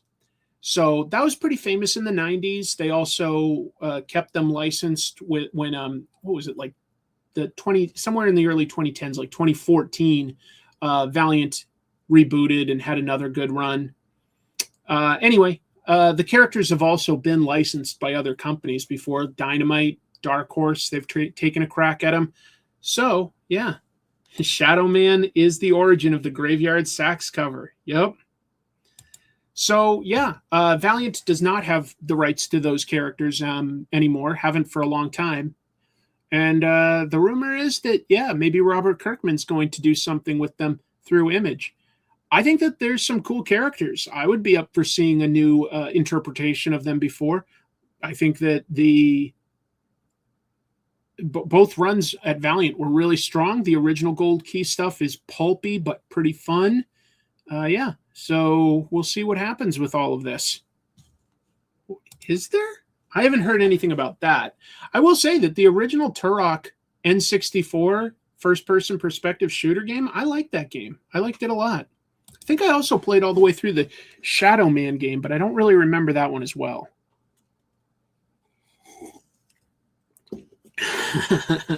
Yeah, who is ready to rock and roll and party every day? Exactly. I'll tell you a story about tabling next to Acclaim at a convention sometimes. Suffice to say, I'm not a fan. Ooh.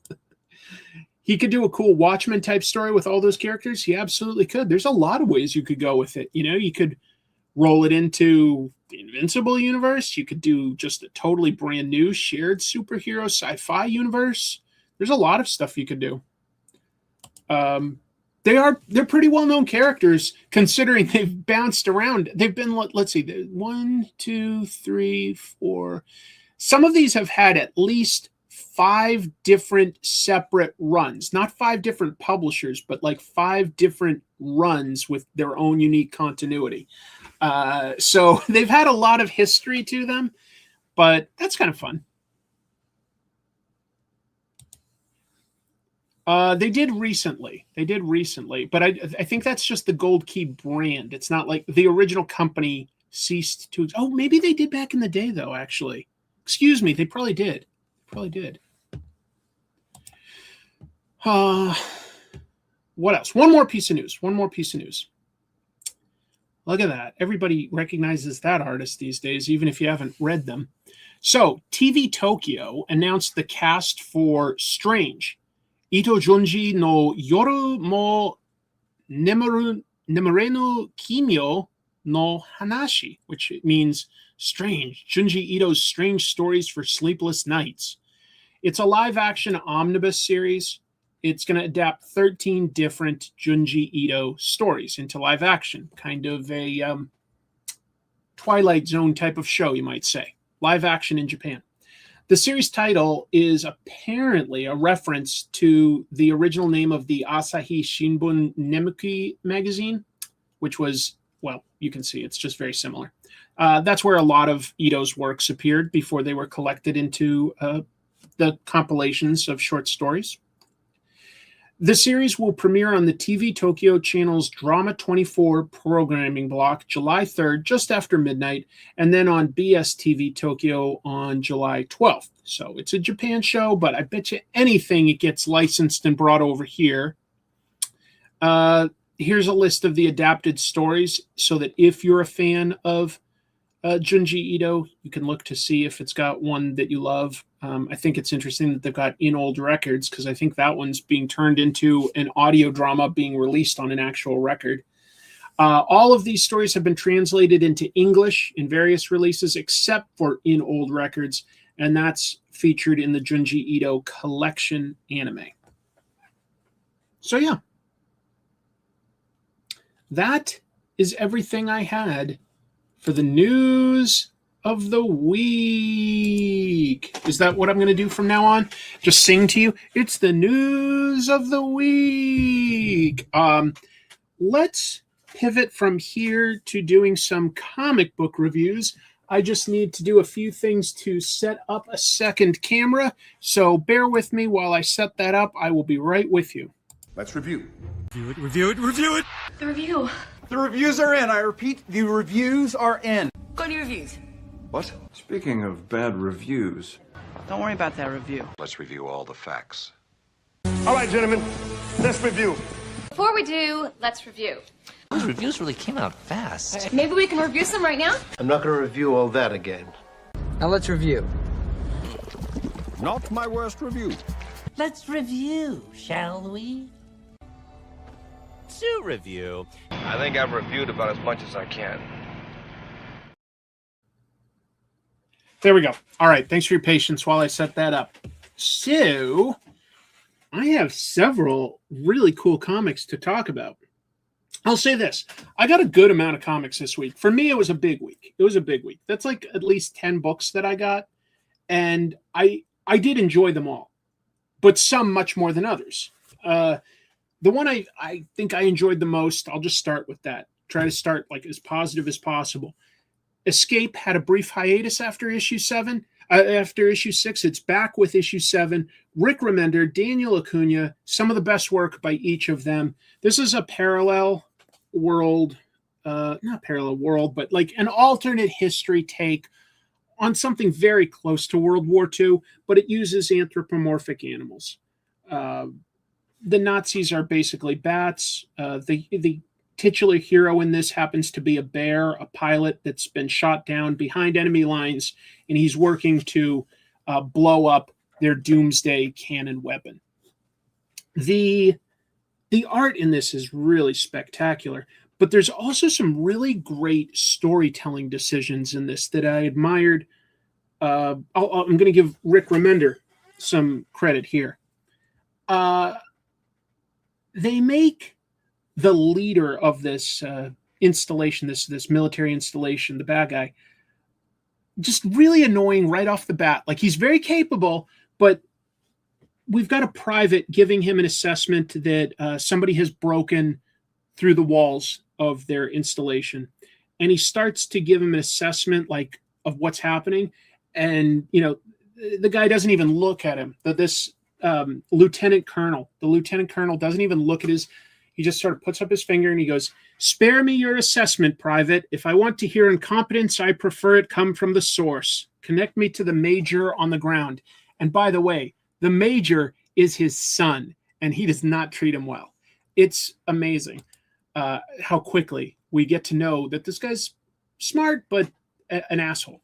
Should I start a comic book YouTube channel? One of my childhood dreams has always been to get a YouTube plaque. Start it if you love talking about comics. I can't guarantee the plaque. And so, like, if that's your main goal, it might not happen. I just don't want to, like, lead you down the wrong path. But if you love talking about comics, definitely do it. There's plenty of room. And I think if you're passionate, you'll always find your audience. Dude, both the art and the writing in this is incredible. I love some of these, like, little decisions on how, even though these bad guys aren't the main character, we get quick bits of characterization from them through just the way they talk with their dialogue. We're also using some classic comic book techniques, right? Here's the Major, and he's very nervous to be getting this call, and he's shooting out beads of sweat. That used to be done for comic effect in Archie, for instance. But it works. And sometimes I wonder why we don't use some of the techniques that have been proven to work in comic books, like motion lines sometimes. Not just speed lines like in manga, but, motion lines. Or why don't we use thought balloons as much anymore? I think that these are valuable tools that, like, people have, like, tried to phase out as though that makes the comic more mature and stuff. But I think that these are tools that can work sometimes. I think that there are ways to use them. Probably. It's a fantastic war comic. It really is. The stakes are incredible. And the main character is just in such a bad position. Now, I will say one thing about this. I love the art in it, okay? The colors are also by the artist, Daniel Acuna. I think they're tremendously well chosen in terms of the palette. It's very consistent. It sets a tone. I do think sometimes they're too dark. And I appreciate that he's willing to put his stuff in shadow, but I'm not 100% convinced that he's considering the medium that it will be shown in. Because if you were coloring this digitally, it's going to be much brighter. But when you're looking at it, look at how, if I hold it at a certain angle, we get, like, glare on it, right? That's something that bothers me about some modern paper. There's a glare. And it's already a really dark contrast. So I need to see this under, like, really nice, even lighting conditions. If there's even a little bit of a glare, I can't make that out. And that bothers me a little. I loved this issue. I think that the artwork and the story are both incredible. I do think that there are occasionally panels that are too dark for me. Maybe my eyesight just isn't what it should be, though. Maybe I'm getting old. I don't know. It just is a little too dark. This is a very dark page, but I can still see everything just fine. So it's not always, I'm okay with it having a dark tone because there's something to be said for what that gives to the atmosphere. I totally am down with that. And I think that it works off of a fairly limited palette that does not muddy up the artwork with too many gradients. I just do think that there are occasionally panels where I cannot make everything out as much as I want to because there is a great amount of detail. The storytelling in the action and fight scenes is impeccable. I just fly through it. Really, really incredible. I run out of adjectives sometimes and wish I had other things to say, but this feels cinematic in whatever sense can be the most flattering. These explosions feel big, and I feel like I almost feel the impact from speakers around me or something like that. Thank you for the super chat. Thank you. I've been watching since 2020. That's a while. My favorite videos are where your cat interrupts you. Hope everything is going well with home repairs. Slow, but good. It probably looks brighter on a screen when you're coloring it. I will also say that showing you this with the camera straight down, you're seeing it about as well as you can see it. Like, I'm at an angle that I'm looking at my camera, and I see, like, a lot of glare here right now. So I can't see this panel very well in person. If I look at my screen, I can make it out better. Dude, these are so good. I think Acuna really understands how an explosion works. And a lot of people don't. When an explosion like this happens, the dark parts, which you don't really quite see here, but where the ball of flame is happening is in the right position. When there's an explosion, there are going to be dark parts. if you slow down the explosion and watch it, you'll see that that is literally whatever becomes fuel being ejected out, and then that catches on fire and ignites and becomes a new fireball.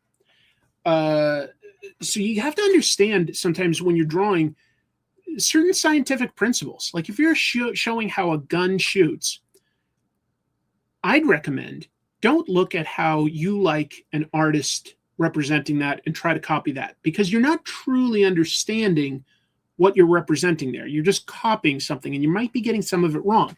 You have to understand, like literally watch videos of something like an explosion or a gun shooting and understand where the light is coming from in each moment. You know, what causes that and how does it truly react, and what does it do to the environment? Because you can look at this and go, oh, that's cool, I'm going to draw an explosion like that. But you're not understanding why it's drawn like that. Anyway, great comic. God, this guy, the main character in this, is in such dire straits to complete his mission. And there's like a turn of events later in this where you go, oh, okay, this story still has a bunch to go. But boy, is he in a dangerous situation. Loved it. No, I need to get that. What is it? 5 gears in reverse or something close to that? I will get it. There's a bunch of stuff coming out this week that I am so excited for. I'm going to get the Criminal graphic novel. And guess what comes out this week, folks? The first English edition of Naoki Urasawa's great epic, Billy Bat. Don't worry about what the title sounds like. This comic is incredible. It's about art. It's about intrigue. It's about post-war Japan. It's about immigration. It's about so many cool things. You got to pick it up. It comes out either Tuesday or Wednesday. Billy Bat, Volume 1. It's by Abrams Arts, not like Viz or something like that. You got to get it. It's so good. It's so good. And the artwork, of course, goes without saying that it's amazing. Yeah, it's cool to take influence from other artists, especially I would say on people, because we understand people. We see a person all the time. But when it comes to, you know, like understanding a vehicle or a building, you know, like actual architecture and architectural styles, I think you really need to focus on looking at a real piece of reference. Anyway, this gets a humongous recommendation, and you actually can jump into the series here with issue 7 and understand what kind of a story it is. You're not going to get lost because you didn't read the first 6 issues. I think you'll get more out of it from the character work, but it's a good jumping on point, actually.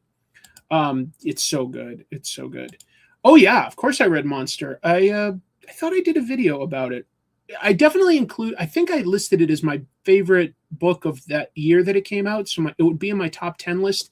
And I talked about it extensively in a video actually about, who's the guy that wrote Hulk Forever? Bill Mantlo, and how he kind of plagiarized it. Don't know how intentional it was, but he did.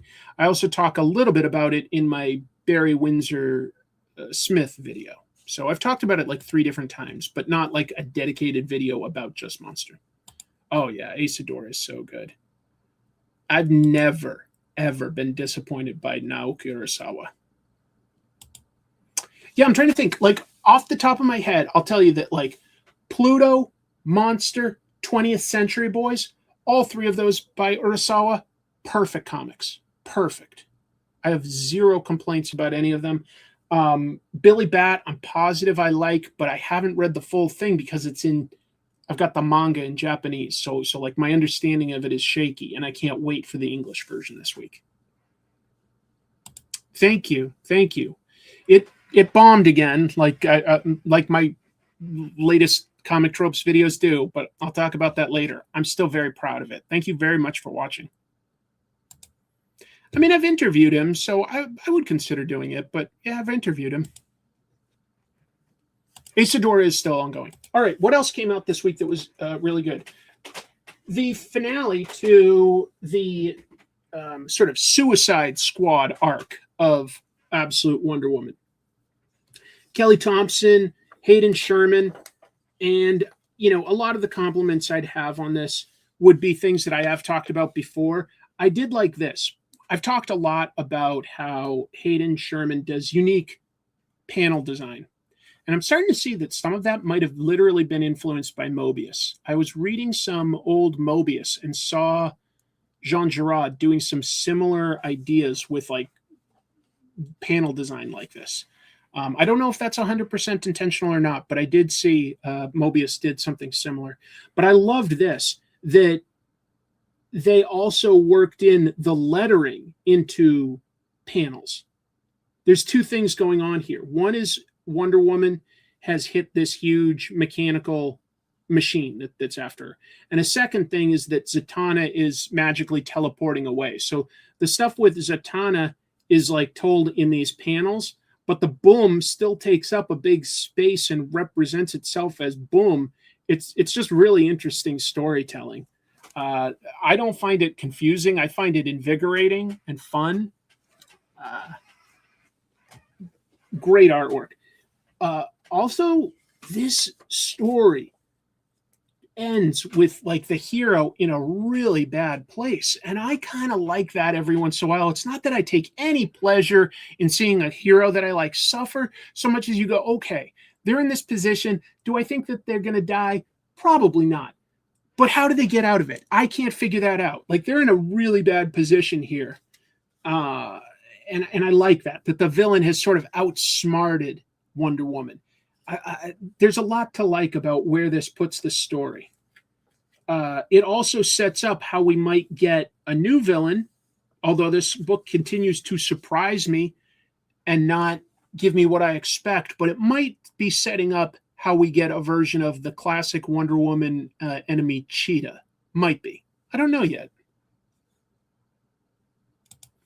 That's interesting. There's a shot in Dark Patterns that's also drawn by Hayden Sherman, if you didn't know, that I think is inspired by the opening page of the Inco, which is a pretty famous splash page by Mobius. Okay, so maybe it's not just me thinking that. I'll have to do some more comparisons and see. But I'm starting to get things that I'm seeing from Hayden Sherman that I think were inspired, in a good way by Mobius. Thanks for watching. I didn't get a notification on the last episode. Clearly, most people didn't. Clearly.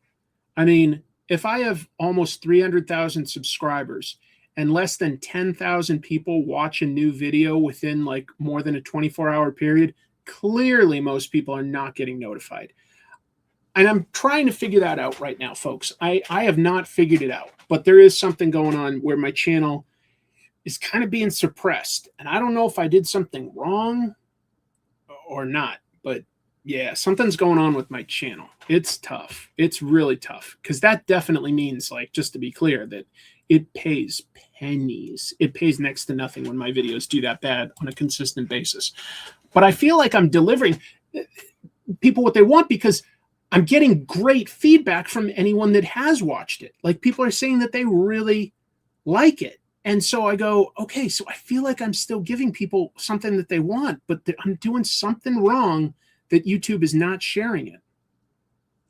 So I don't know.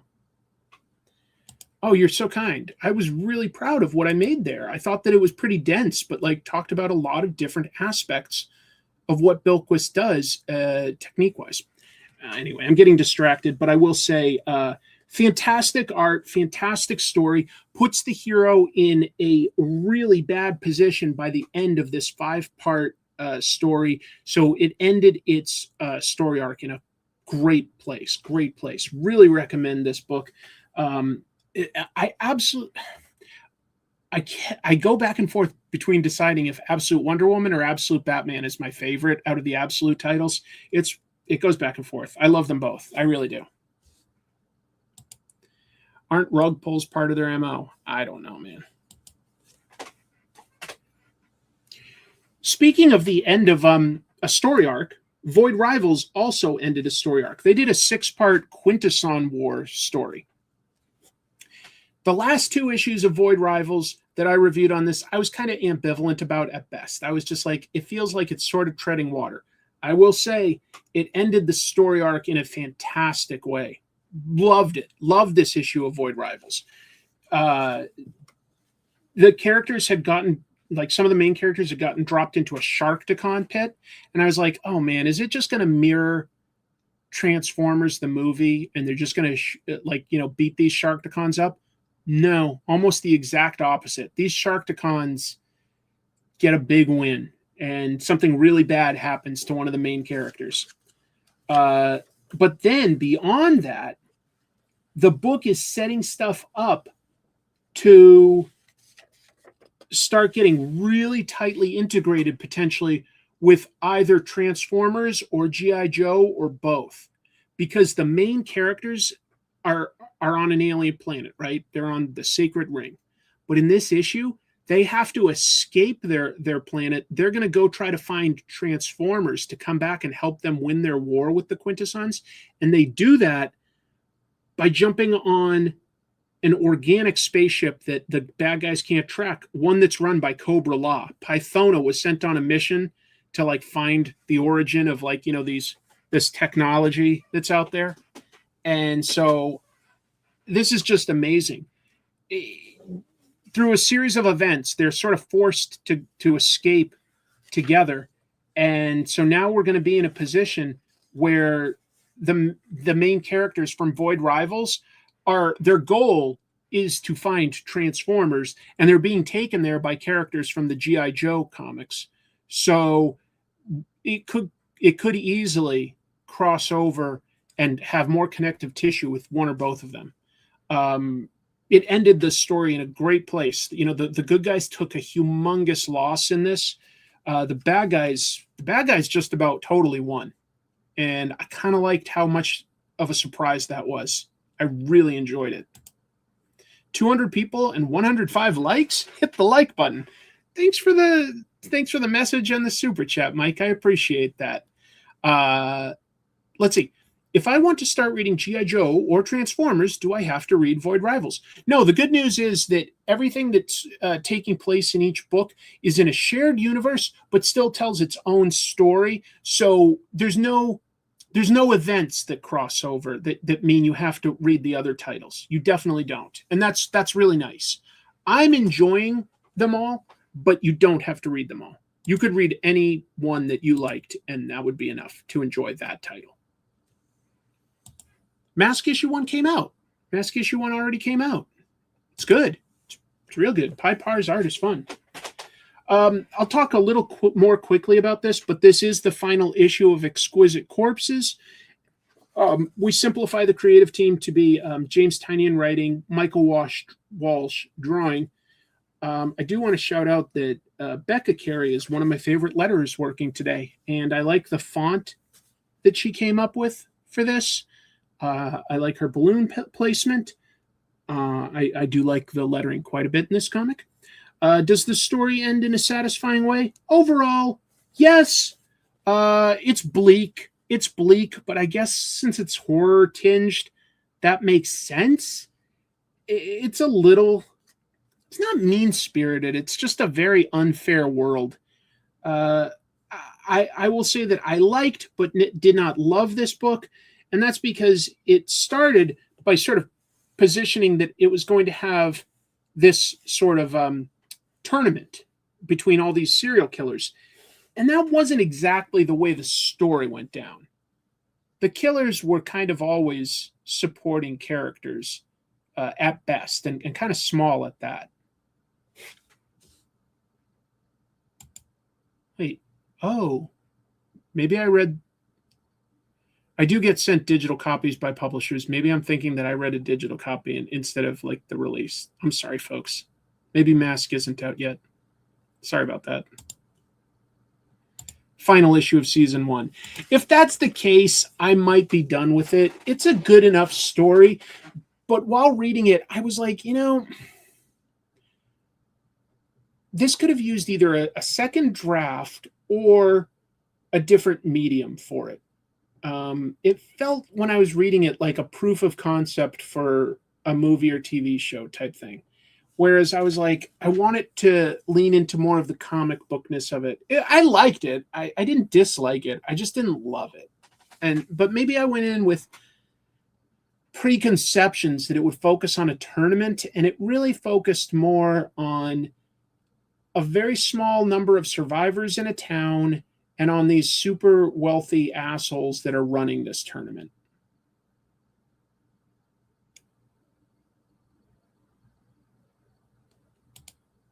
Well, thanks for watching.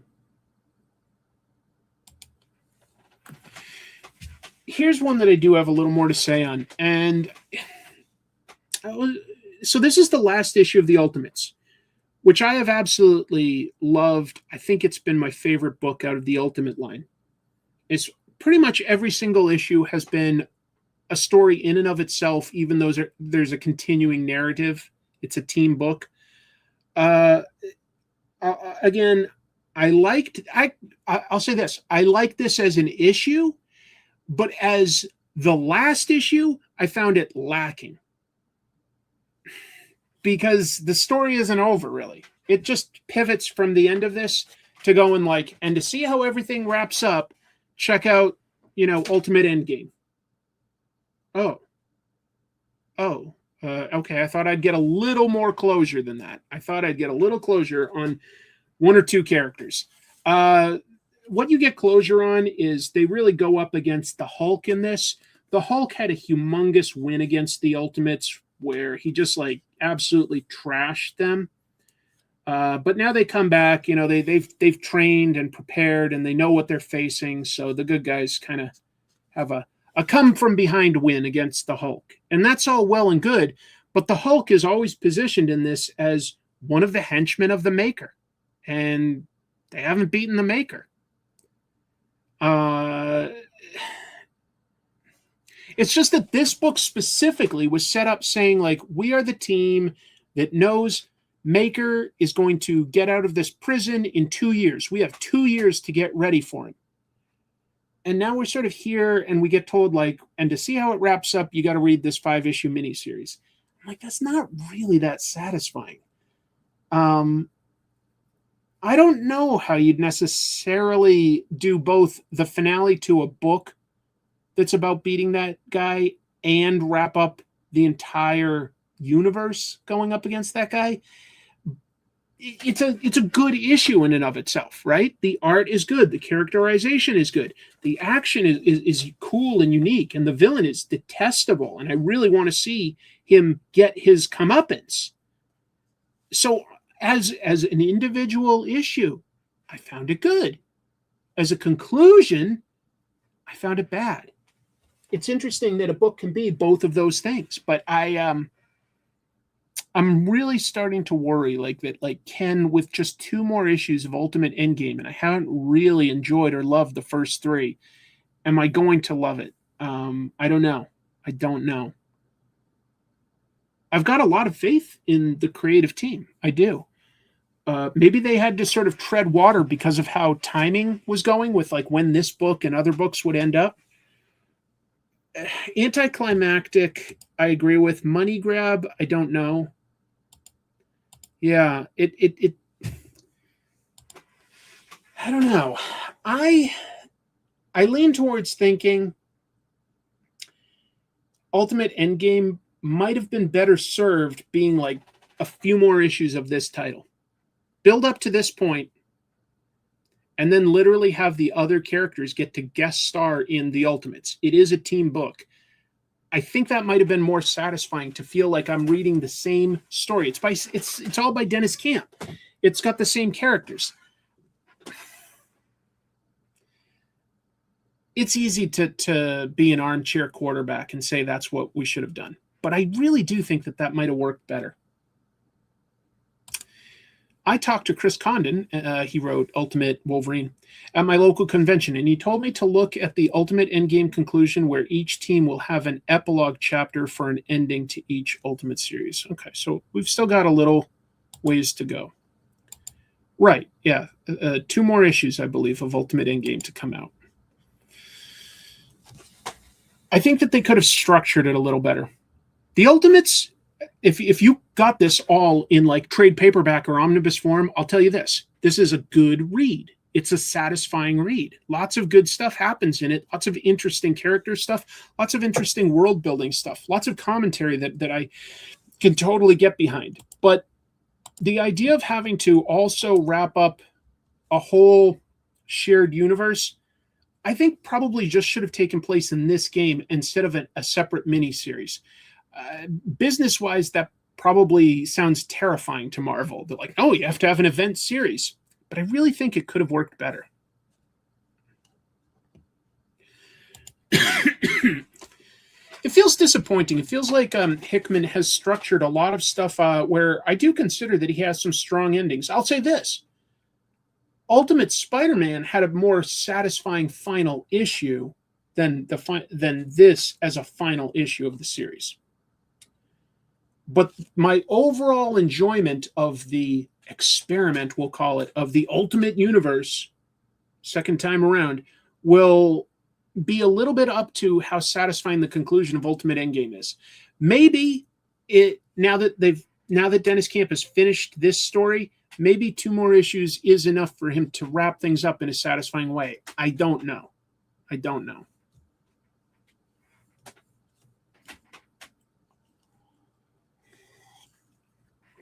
I'll just do quicker reviews for the rest of it, brief things. Capes, issue 7, but new creative team. Now it's written by Benito Cereno, still art by Mark Englert, so not totally new creative team. And it takes place during a time in Invincible when Invincible was off planet. So Capes, who basically work for the city, they're paid superheroes, have to kind of step up and be more responsible and not be the total goofballs. I liked it. Great art, and I think that there's some really funny stuff that happens with Bolt. Basically messes up in this. He's their best superhero. He brings a building down on a supervillain to stop him. Unfortunately, the building that was being built was the mayor's pet project of an orphanage. So now that building's been destroyed, they kind of have to punish Bolt, even though he saved the day. So he gets put on the night shift when it's not as much interesting stuff happens, and he gets partnered with Superball, this guy that just has a canister that shoots balls. So it is funny. It's good. Oh, and I should point out, it has a small backup story that's going to continue for the next several issues with Invincible's creators, Robert Kirkman and Cory Walker. And Cory has not lost a step, man. God, his art is gorgeous to me. Love it, love it, love it. Oh, you got to check it out, Mike. Even though it's just a few pages, this stuff that Robert and Cory did is just gorgeous.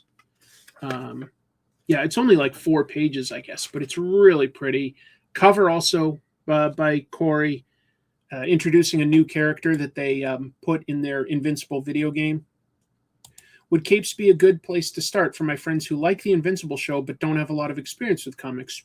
It'd be good. It's not going to give them the exact Invincible story, but it does feel like it belongs in that universe. It's got the same sort of tongue-in-cheek tone, but still like, unexpected stuff with superheroes. It's really nice.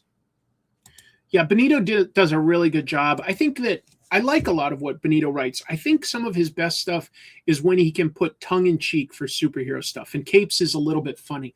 So I think he does really good in this environment. I was excited to pick up Superman Father of Tomorrow. It's an Elseworlds story, but I had Kenny Porter and Danny Earls on my show to talk about it. Love Danny's artwork.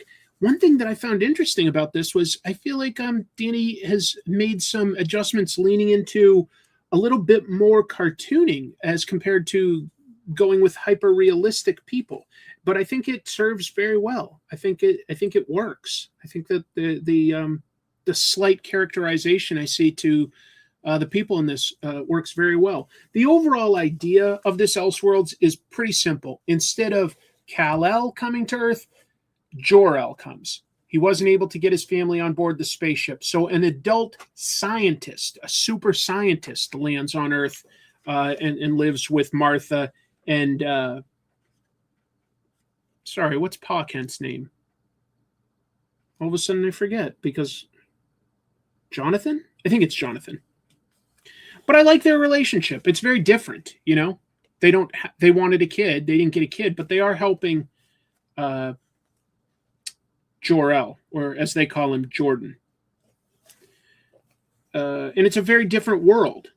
All the regular characters that you know are here, but like Lois Lane is a kid, Lex Luthor is a kid, Sam Lane is more important. He runs Shadow Watch. Martha, I don't wear talkie pads.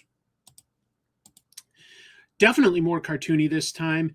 He does some cartoony stuff in his Darth Vader story, I think, Black, White, and Red. I think it feels very authentic. So I'm glad that Danny's doing something that, you know, just feels very honest, like he's getting to do his own thing. He still does such great cityscapes, and he's so good at buildings and cities. Anytime he can work that in, it's a benefit to the story. Like, look at that. That's for a splash panel, an introductory setting the scene panel. Danny has added so many intricate lines and so many more buildings than the average artist will do. And, you know, he's great at that. Like this splash page of Metropolis. I think a lot of artists would simplify this to just be, you know, like one building back here or something like this. But Danny's decisions give it a lot more depth. I like it. It's fun. It's definitely fun. One of the books I absolutely love, but I won't go into quite as much, but I absolutely recommend it, The Brutal Dark. And what this is, you know, imagine sort of noir stuff like maybe Casablanca or Maltese Falcon, and cross that with the pulp adventure of Indiana Jones. If you have both of those together, a detective, but also like adventure, that's what Brutal Dark is. It's got this great guy, Ezra Kane, who, you know, he'd served in the war. He studied as an archaeologist, but gave that up. He became a cop after the war. He didn't really like it. Now he's a private eye, and he's hard-boiled but smart, and you know he's doing stuff to investigate. And there's this guy with like robotic legs running up a wall. Like, he can't make sense of that. There's a great not car chase scene, more like Ezra chasing a car, jumping on the back of a car, smashing in the back window here, and like avoiding getting shot at. That feels like something Indiana Jones would do, you know, jumping through the window and kicking the driver. So it's got great action, but then it'll pivot and have like really great, you know, sort of backroom, you know, conversations and stuff, you know, hey, patch me up, Doc. I'm the only one that can solve this mystery. It's such a good blend of those two things, because I feel like noir is often treated so seriously. Although Spider Noir might also be a little bit more of this, like adding that pulp action stuff, but the pulpy adventure stuff of serials, which, you know, came at the same time, it's really blending those together in a way that I just find utterly satisfying. I love crime comics. I love adventure stories. This thing goes together so damn well. It is, by the way, by the team that makes That Texas Blood. So maybe it's just that I am primed to enjoy this team. One of my favorite teams, I've said it many, many times, Ed Brubaker and Sean Phillips. Chris Condon and Jacob Phillips aren't quite there, but they are definitely of a similar taste. I don't know what metaphor I'm hunting for here. You know, they would be served at the same restaurant, and you are not going to be disappointed. If you like one of these teams, you're probably going to like the other. They're really good. That's nice to hear that some other people are doing good there. Yeah. We have Brubaker at home. They are a little bit 2.0, but they are very confident in what they deliver, and they do a very good job. I am not disappointed. I do recommend this book strongly. It feels weird to just sort of keep going, like, I recommend this, I recommend that. I know your dollars are limited, but I'm trying to tell you why I like it so that you can go I'm glad you like that, Chris. That doesn't appeal to me. Oh, but you're telling me this thing about the artwork or this thing about the tone. That intrigues me. Maybe you'll pick that up. And I do tend to pick. I tend to basically quietly drop the stuff that I'm not into. So you're not going to get tons of reviews on this of me just going, here's why this thinks. I just kind of quietly drop certain things. Chris told me he's trying to branch out into other ongoing since his GA run ended. Green Arrow? Is that what he did? Feral is such the book for me. I mean, just to be clear, first I loved Stray Dogs. And the fact that this has now become a book where those characters have been rolled in and are in the same universe blows me away. And I hope someday in the letters page, the pictures of my kitties get to show up, because I sent them in back when this started and they're still making their way through all these great photos of pets. I literally love the letters page in Feral. This is just sort of a heartbreaking one where all the main characters have been captured by, CDC and are getting experimented on. And in some ways, it's like scarier than some of the situations they've been in, like up against, rabid animals in the wild, or, horrible hoarder lady, or the corrupt cannibalistic society in the old pet store. Those are all scary. The scary thing about being in the CDC is that these people are literally trying to find a cure for this sort of super rabies. So it's like, they're not evil people, but they're still like potentially killing these cats with their experiments. My kitties are Jack and Lily. And a lot of people get to hear Jack. He jumps in all the time. Anyway, so it's really scary to see these animals in this situation where you want them to be free, but you understand that what the scientists are doing is not really evil or mean-spirited in any way. And meanwhile, we follow the characters from Stray Dogs, and it's a very different style of story because the dogs have bad short-term memories. They remember things from a while back, but they don't really remember the short term as well. So some of these dogs don't really remember that they've known each other now for a little while. They don't remember the details very well from their miniseries. So seeing them try to problem solve, they work in a very different way than the cats do. And our entry point into this is that, they're at the same CDC place, and one of the characters has joined them, Ghost, who's a deaf cat. Anyway, really, really interesting. I do slightly prefer the feral side of things, if I was going to say that, but I like that it's become, for now, a split book focusing on two groups of characters and how they are dealing with the same situation with different abilities and problem-solving skills. Just names. They were just coming up with names that Chrissy and I liked. They're not based on anything that came as a pair. We just gave them names we liked. Brutal Dark is awesome, man. I think you'll really enjoy it. If it sounded interesting, trust me, it's even better than what I explain. This is issue 2 of Corpse Night, which is set in France during the during the era of Joan of Arc, and it follows a girl trying to get her resurrected father, who's basically just this zombie warrior that will protect her, but he can't talk or reason or anything, and he's very violent. She's trying to get him cured, and she believes that Joan of Arc, has received this supernatural, gift from God, and that she could save her father and bring him back to what he is. There's such a gross page in this. I got to show you. And if you like that page, you might like this book, but it depends on how much you like it. So these brigands accost the knight and the girl in the woods, and they rip off his helmet, and we get to see what he looks like. I thought that they would always keep him hidden behind a mask. This dude is like Jason Voorhees. It's gross. It is nasty. So how much you can deal with something that sort of gross is going to explain how much you can like this book. I'll say this. This was the book I read the fastest this week. It is paced at like a breakneck pace. You really blast through it. In some ways, I loved how that felt. In other ways, I was like, that was a fast way to read.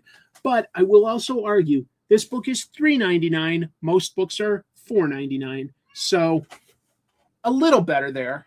I liked it too. I'm totally into this. They also introduce a guy who's seemingly maybe like a child killer of some sort, and that might be the famous guy. That's Jack, by the way, talking. It might be Guy de Rais, who was this killer that was a knight alongside Joan of Arc, and she didn't know. Most people didn't know that he was such a horrible person.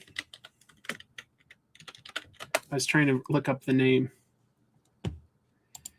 I think I'm pronouncing it right. Guy de Rais was a baron. He was a French knight and lord who possessed extensive estates.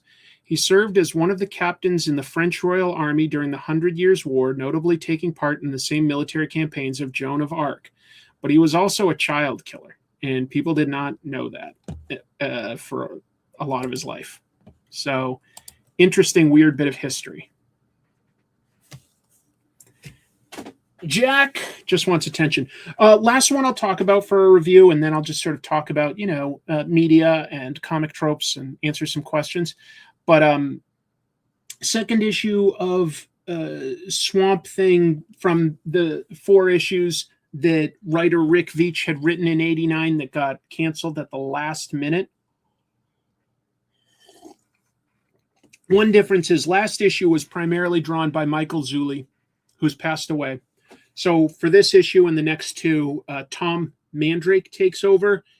But you know what? He does fit the tone, and it's amazing how much this is embedded within DC continuity at the time. We've got characters like Kronos. We've got Shining Knight. Like it reminds you that Swamp Thing at the time sort of became a Vertigo title, but was still a part of the shared DC universe at the time. So it's very weird. But anyway, it continues the story of Swamp Thing being hurled backwards in time without a way to sort of permanently latch on and return to his home. So we go even to like Ancient Man, and then he goes back to like literally the Big Bang. It puts Swamp Thing in a really bad position. I loved it. I was able to jump right back in, and I kind of love that they've done a few things with this. One, all the ads are just like the ads that they had at the time, even though this didn't actually get printed. But they went back and, reprinted like the house ads and the paid ads that were in books back in this era of 1989. And they've printed it on a really nice newsprint. So this does not have that glare issue that I was talking to you guys about. This is much easier to see contrast on. I like this paper a lot more than the glossy paper. I wish this is what comics were printed on. Might change a few things for colorists, but I really like the presentation. It is getting collected into a trade paperback. That's true. I love it. I love the attention to detail. Exactly. It's sort of like, well, who's the real monster? This, undead knight that's protecting his daughter, or this wealthy royalty that was a knight that like did horrible things? You know what? Because I got so many books, I think I missed that. So I'll pick up Infernal Hulk. I will follow along with the story. I'm not absolutely loving this middle part, but I do want to follow along. No, I don't know what Donny Cates is going to get up to. I don't know exactly how well he's doing ever since the car accident. I have seen him once or twice at a convention, talked briefly, even said, hey, before your accident, we agreed you were going to come on the show as a guest. I haven't, hassled you, but now that I see you, would you like to? And he's like, absolutely. But I don't think he remembers. Anyway, I've never seen any Joan of Arc movies, no. I'm going to draw a little, but also talk about a few topics. Give me a sec to set up. Just working today with technical pens, throwing in some different hatching type techniques. Nothing too exciting or interesting, really. But let's all chat. One thing I'll say real quick is let me plug Comic Tropes. There's a new episode up, if you didn't know, and many people don't. But I made an episode talking about an artist I am over the moon about, Bilquis Evely. Brazilian artist. She's worked on Supergirl, Woman of Tomorrow, and Helen of Windhorn. Big fan of both of those books. I think her art is incredible. I had a great time discussing her techniques and history, and I hope you'll consider giving it a watch if you haven't seen it yet, because I really felt like I had a good time digging into what she does that's so special. Big fan. I hope I've done her work justice. Anyway, so that was really fun to get done. What else?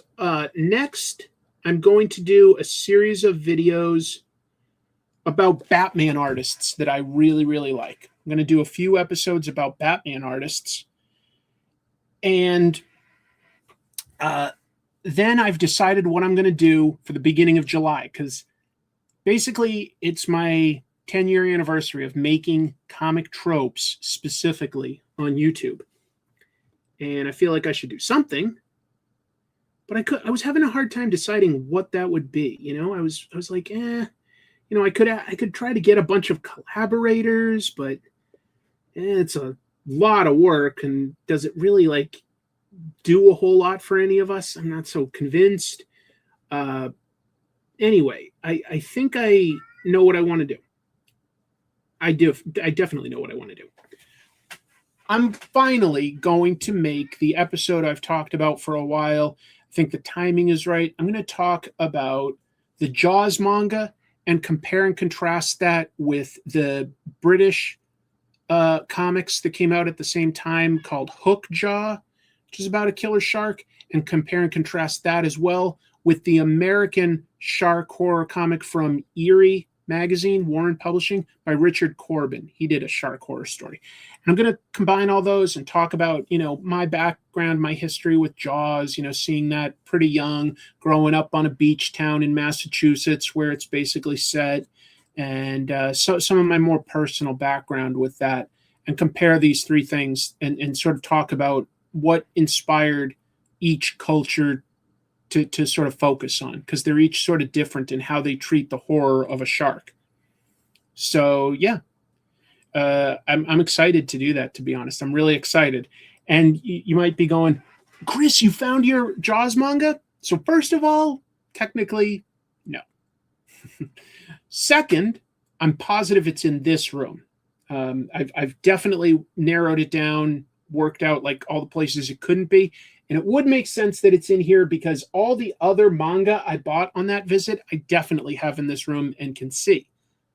So I think I just put it in a box of comics or something and forgot which box it was. But I can go through that and find it. But second, I got a second copy this week. Yeah, I happened to come across an auction. I do look sometimes at Japanese auctions for various hard to find manga. About a month ago, I almost got a copy of the Moon Knight manga, but I was outbid at the last second. But they printed more than one, but it's a very rare comic. Very rare comic. And it was also not published by a traditional manga publisher. It was published by a company that promoted movie imports into Japan. But there was a literal adaptation of it in 1975. Anyway, I checked online on some of these sites that I was using in the middle of the night. I couldn't sleep, and I came across a new copy of the Jaws manga up for auction. It went for a lot more than I bought the first copy for. The first copy I think I got for $20, folks, but I took 10 years to find it. Anyway, I did come across a copy. I won the auction, so I have 2 copies of it now. So what does that mean? A, I can make my episode right away instead of like hunting for the copy that I'm positive is in this room. And the original copy that I've got is the one I want to keep because that represents to me the hunt. The second one I got so that I can make the video, but also I know that I can flip it. You know, I know what they go for, and I know that most people don't know where to find it. So I am going to make the episode and then I'll sell it. Like I'll auction it off maybe on my own channel or something like that. I've already had offers for like $500 for it. So I'm definitely going to sell the second copy eventually. But anyway, for now, it'll let me make the episode right away. I'm sorry to keep that up there for the whole time. No, I didn't, but I'd probably love to watch it. I don't know. Is Nat Geo on Disney Plus? I won't sign it. I won't do that. Well, I still need funds for these repairs. The next stage of what I'm working on, what we are working on our house, I was hoping this segment of the costs would only be around $40,000, but it looks like it's going to be about $55,000. That's not everything. That's just a big chunk of the repairs. And so, yeah, I'm not going to bother slabbing it or anything like that. Anyway, I'm going to get to make the episode that I wanted to make for all this time, and I'm excited about that. And I hope that people like it, and I hope it does well, because, like I say, the latest episodes I've been doing have all been consistently cratering. Like, I mean, a channel that, like, the subscriptions keep going up, so people are still finding me, and they're not unsubscribing in general. But YouTube, I can tell, is not sharing my videos, even to, like, my subscribers, because 10,000 views in like a week is, for me, really bad, like really bad. But that's sort of what I'm getting, and it's frustrating. I'll figure it out. I'm doing something wrong, I guess. I'm talking to other YouTubers and content creators. I'll figure it out, but so far I haven't. I don't know what I'm doing wrong. It's tough though. It's tough to, you know, after been doing this for so long, like just see everything sort of fall away, and you're like, wait a minute, I haven't radically changed what I'm doing, and I don't think I've changed the topics of what I'm doing. But we'll see what happens.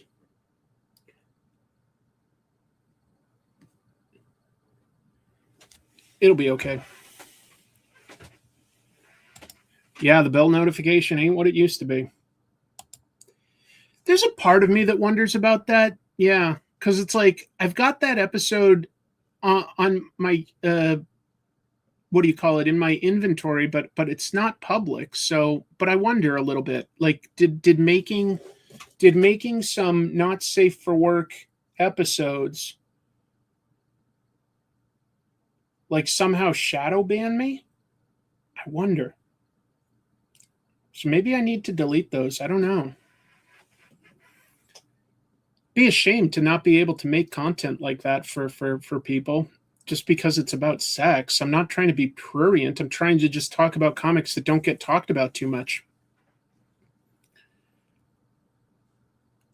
Oh, he doesn't want to help me. He's got tons of money to, like, you know, promote his videos. So, and hire really great editors. He's got great editors. Yeah, Patreon's still been fortunately like consistent. It hasn't like dropped away or anything. Like, but yeah. Ha. Unless you have like, I don't know, like something crazy like 50 million subscribers, you are not getting a representative to talk to at YouTube. You are never going to get in touch with them for anything. Like if my channel got canceled by mistake, I'm out of luck. You are not getting help from YouTube for that. It's the scary part of doing this stuff. You are not able to get a hold of them. But anyway. Oh, as long as I'm talking, though, about things that I've created for the channels, I will let you guys know within a day or two, we should have a new episode up on this channel, a new trash movie bonanza. Jim and I absolutely reviewed the original live-action He-Man movie, and we had so much to say about the behind the scenes and the making of it, you know, the toy, the cartoon, canon films. We had so much to talk about. I think it's going to be a very fun and funny episode. We had a great time making it, and we've had that done for several days. It's just getting edited by our amazing producer Jamie. It's going to be a really fun one, folks. I really think it's one of the funnier and more interesting ones we've done. Even if it's not one of the movies that we absolutely love, we still like, you know, we grew up in a certain era and we have a lot to say about it. I think people will really have a blast.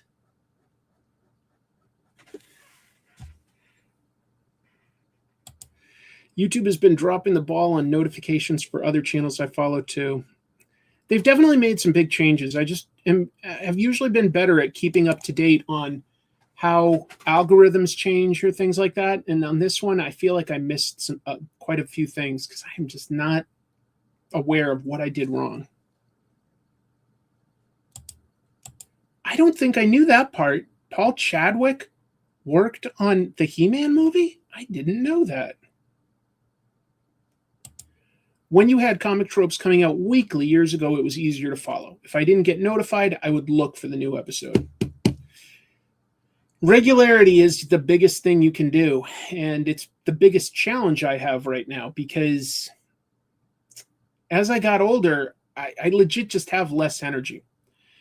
For the first 6 years of my channel, I put episodes out weekly, and a big part of that was just staying up till like 2 or 3 a.m. a lot of nights editing, you know? And I don't think I had the same level of quality, but I would put in a lot more hours. And I just can't physically do that anymore. I just can't. I try, and I don't have the energy to stay awake that long and stay in a seat and, like, you know, just move my wrist tiny bits. For the editing, I can't do it anymore. So I can't quite put the same amount of hours in that it takes to make an episode. It's frustrating, but it's a reality. You know, I am who I am. But that's okay, you know. But I'm trying to get them out as fast as I can. I'm trying to get it out as fast as I can.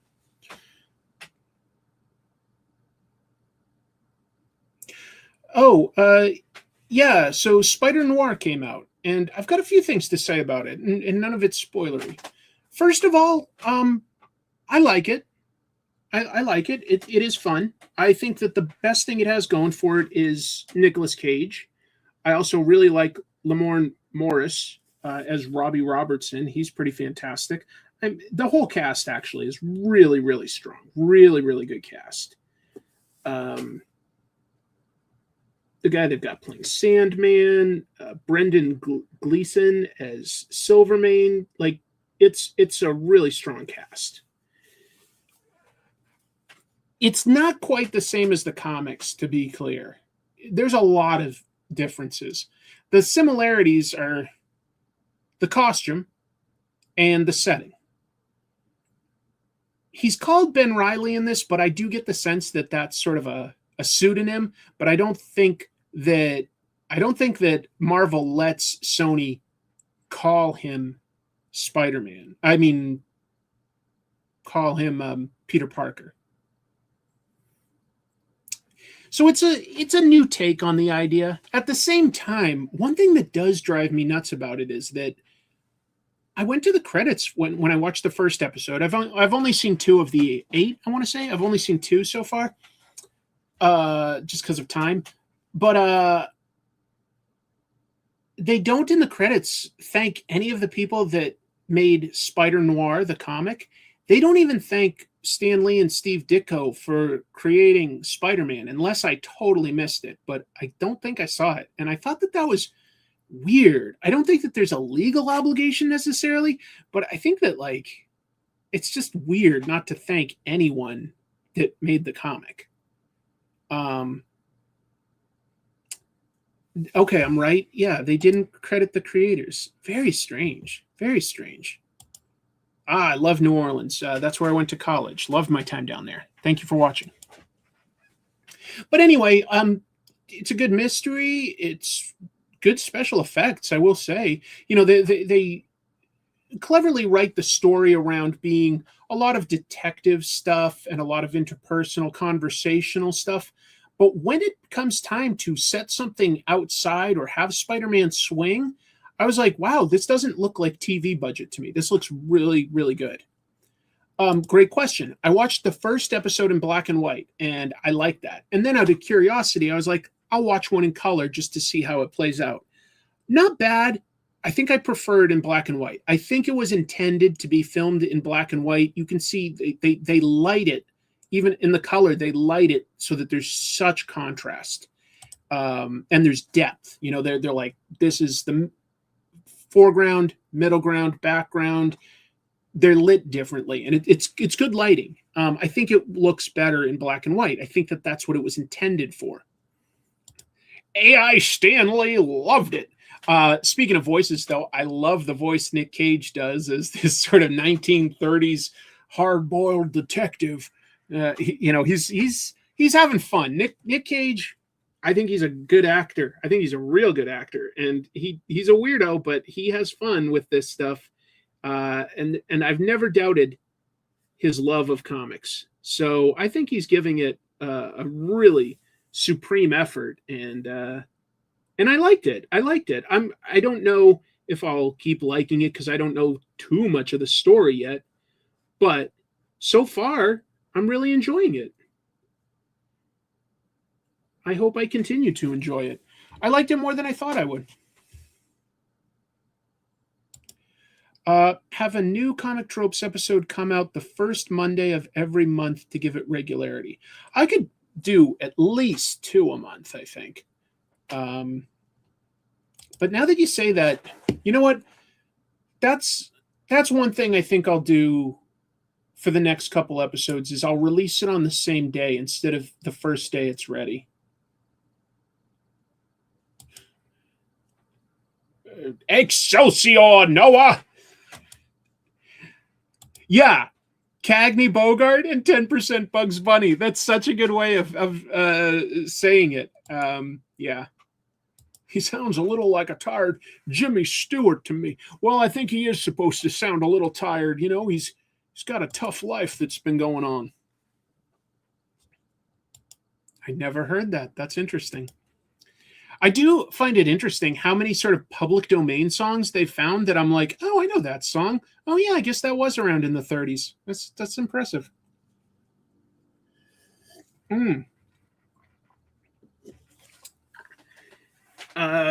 So anyway, overall, seems like a pretty good show.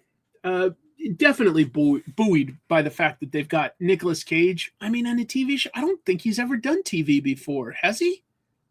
I can't think of a TV project that he's done.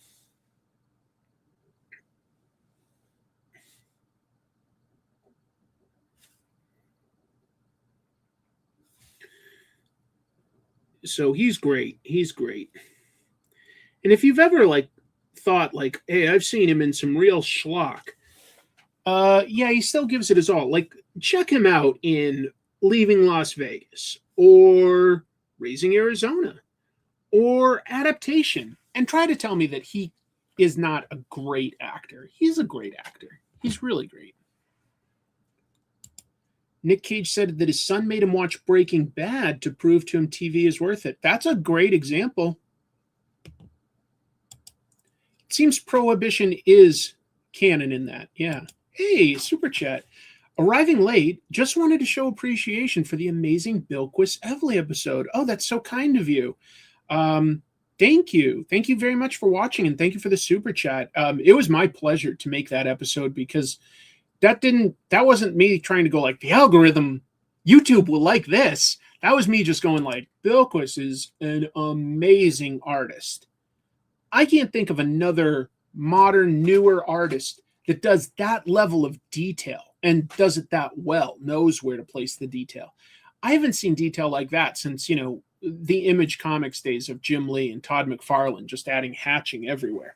But Bilquis, she's just incredible. And I think she'll only continue to get more recognition and more popularity. But thank you very much for the super chat. That would be nice. That would be nice. I know. I loved both of those movies. I especially liked Mandy, admittedly, but yeah, he's so good. Mandy's one of my favorite Nick Cage movies, to be honest. Mandy is. It's not for everyone though. It's very weird. It's pretty dark horror, but it's one of my favorites.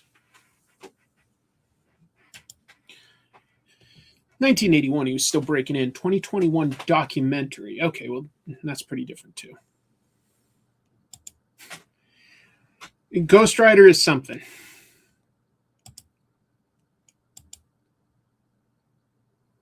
Yeah, I mean, he does have a lot of complexity. I see what you're saying. I'm not going to let him in the room because then he'll start pushing things off the table if I'm not playing with him. It'll be a mess. What else did I have to talk about tonight? So yeah, I've got the new episode of Comic Tropes up. I've told you I'm now going to do a series on Batman, and I'm going to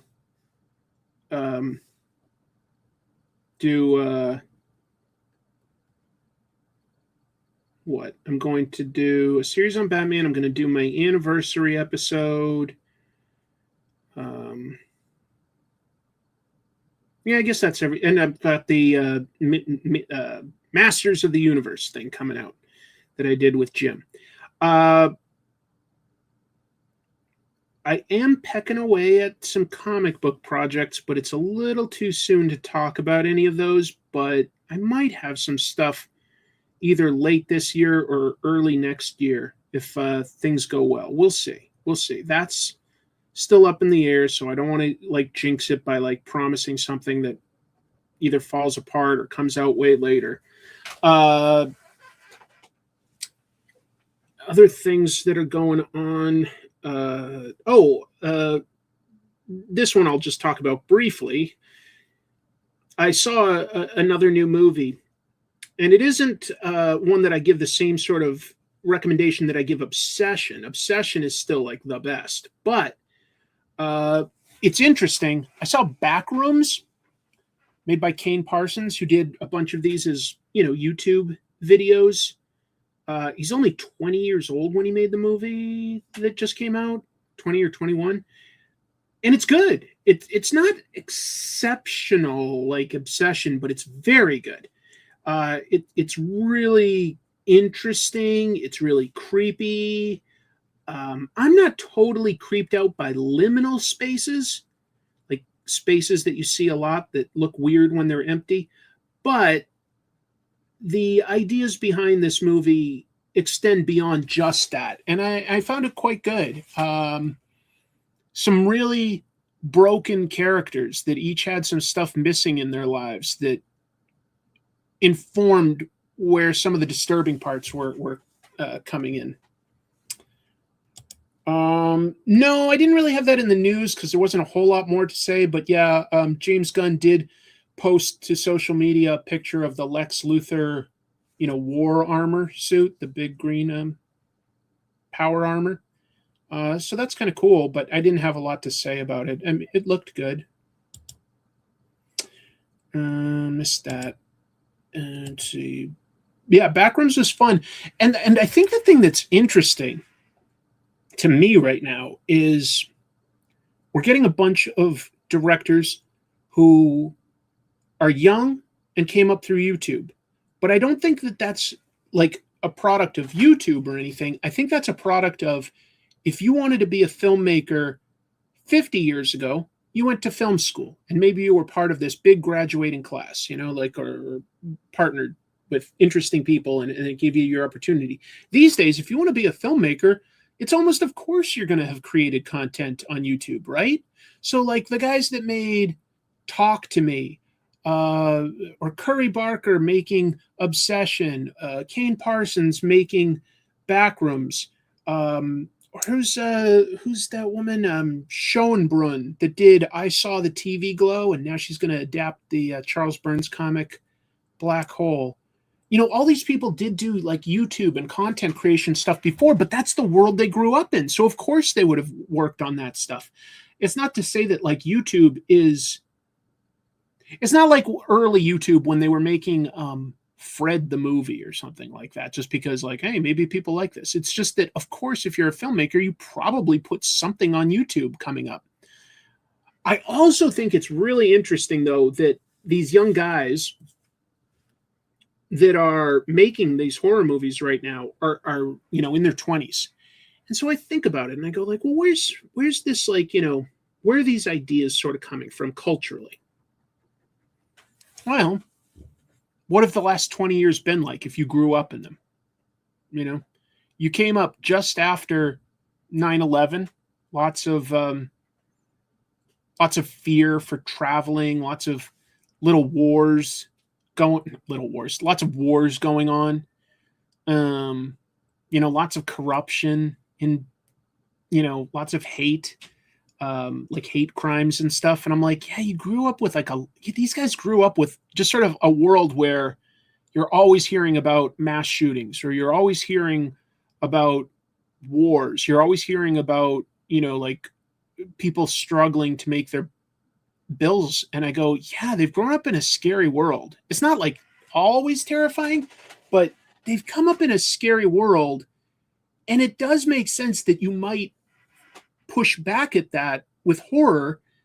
I think we've gotten horror in waves before. We got 1950s pulp horror, but a lot of that was like informed by people that were growing up going through World War II and the Great Depression.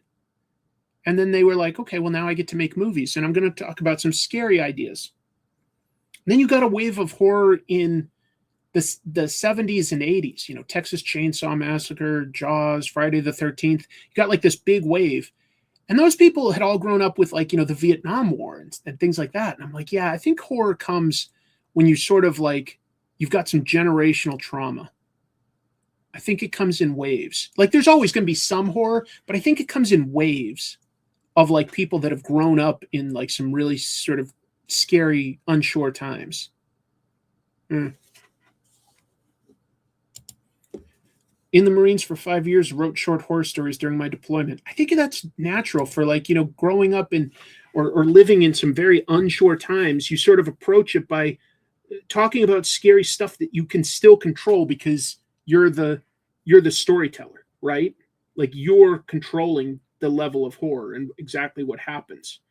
It's a way to push back against a really chaotic, unpredictable world.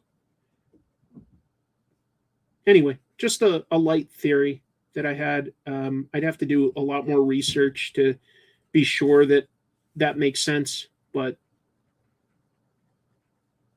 as a first draft idea, I feel like that's a real thing. People grow up in scary times. They sort of control the horror. Fortunately, I'm not scared of anything, not even spiders. Big brain on Beowulf. Hey, Ray. Yeah,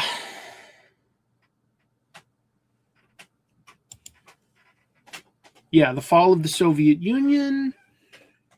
There was a lot going on in the 90s that was starting to feel fairly positive. It wasn't perfect. There was always something bad going on, but there was a lot of positive stuff too. The fall of communism.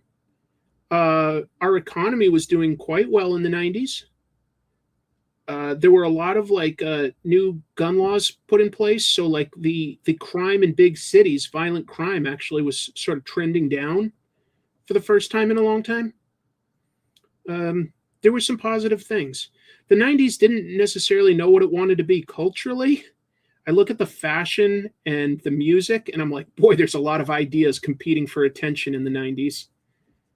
Whereas the 80s is a little more straightforward. But yeah,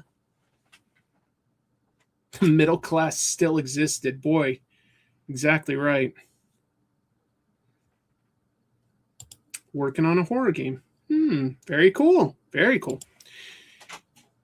Was there anything else? I'll turn off the banner, I think. Were there any other big things? I guess I talked about it. Talked about Spider Noir, talked about the Backrooms, talked about upcoming comic trope stuff. Got to talk to you guys about some of the comics that I really loved this week, of which there were a lot.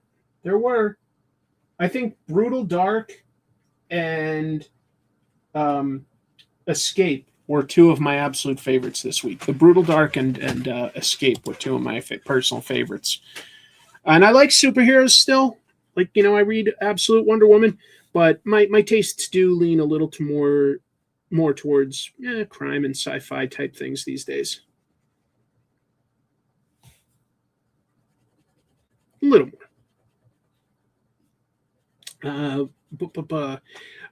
So yeah, I'm already hard at work on the next comic Tropes. Gonna see if I can maybe get it out this weekend. That might be a stretch. So maybe if I can't get it out on the weekend, I upload it to my patrons like early and then like hold it until like the same day. Probably not. I don't, first of all, never really cared for his art. And I don't think I would really enjoy talking about somebody like that. I feel like it would really kind of bum me out. So yeah, probably not. Not a whole lot to say. Sorry, there was this interesting one. Who wrote that? Who wrote the biography? That's somebody that I definitely want to talk about at some point. Is Robert Crumb. I've put that off many times, but definitely will someday. Probably going to redo some of the creators that I did in my earliest days that I feel like I could do a much better job now, like talking about Frank Miller, Brian Michael Bendis, Naoki Urasawa. Those were like all early episodes that I feel I could do it a lot better now. Dan Nadel.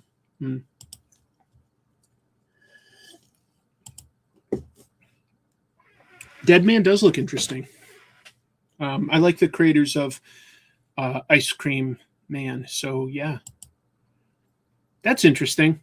Maybe it cost too much to make. I don't know what the budget was. I'll say this.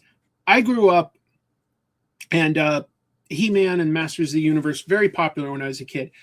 I never was that into it. I didn't have even a single Masters of the Universe toy. Didn't really watch the cartoon much. It didn't speak to me a lot then. As I've gotten older, I kind of love how bizarre and crazy it is. So I was kind of looking forward to this new movie. I was like, look at how all these weirdos, like these total weirdos on both the good and the bad guy side.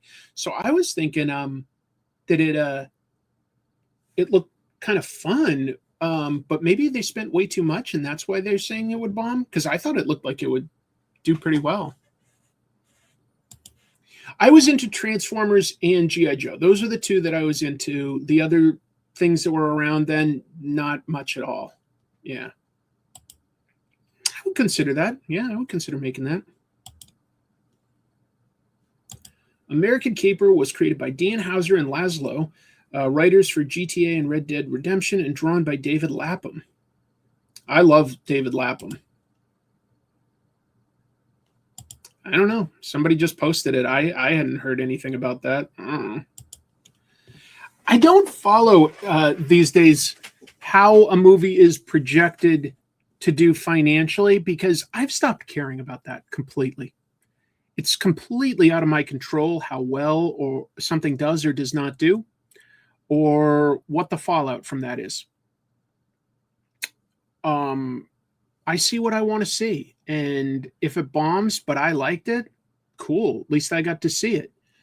I don't know. I mean, if I really like something, I've got a little bit of a platform, and I'll voice that. If I really love something, if I think something is really garbage, that's kind of funny to talk about too. I don't do that a whole lot, but I did that for like Madam Web, for instance, or I think Transformers 5 I saw, and that was spectacularly bad. Any of the stuff in the middle, I don't care as much. No, Noah, but I would love to actually. I also would love to cover Bill Sienkiewicz in more detail.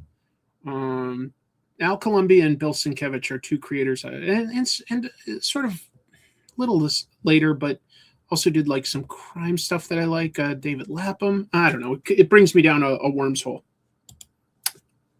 Yeah, that's true. That's an interesting point. Now that you say that, maybe this occurs to you more because you do a certain amount of shorter form content that I do. And I look at a thing and I go like, can I get at least 15 or 20 interesting, good minutes out of this? Not stretch it out, but like, do I have like at least 15 minutes of an essay that I could write for something?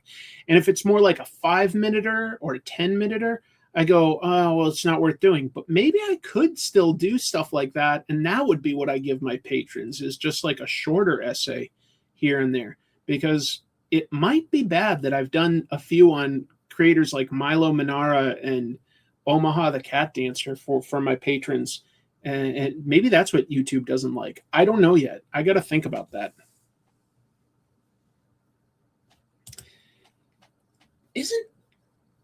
Is Travis Knight the guy that's doing the He-Man movie? I feel like he is. Check out I Love Boosters. Yeah, I like Boots Riley as a director. I would see that. I don't know if I'm going to have time to see it in a theater right now. Wait, you'd love that if I like had some essays, but they were shorter? Like, because I could probably do something like that, like a 5 to 10 minute episode where I don't have as much to say about a creator, but they're still worth talking about. And somebody like Al Columbia, I don't know if I've got 20 to 30 minutes to say about him, but I probably could do like a 5 or a 10 or something like that. So maybe, okay, mini shows would be awesome on Patreon. I'll give that some strong thought, folks. Maybe that's the way to go. For a minute, I was thinking what I would do is create on Patreon content that was not YouTube friendly. But I am starting to worry that just by uploading it to YouTube, even though I didn't make it public, I'm starting to worry that could be a piece of what's affecting my channel. I got to do some research and see, but I am worried about that. I never saw Kubo and the Two Strings, but I heard it was good. I did like Bumblebee. In fact, probably in retrospect, as far as the live action Transformers movies go, Bumblebee's the best. Yeah, Bumblebee, and then like the first Transformers is okay, and all the rest are garbage. Sorry. I'm just not sure. If you uploaded something that had nudity in it, but you're not making it public, would that hurt your YouTube channel or not? I don't know. You can upload videos directly to Patreon. Something to consider. The reason I still uploaded it to YouTube is I set it like to have an age restriction. You know what I'm saying? Because I didn't want to turn my whole Patreon into an age-restricted Patreon, but I wanted to have like a video that had like an age restriction system on it, since I was talking about these things. But maybe in retrospect, the way to do it would be I completely re-edit those episodes to just be very blurred at most if it's got nudity, very blurred, and do make it like set for everybody instead of like, you know, not censored. I got to think about that. I could. I talked to Drake.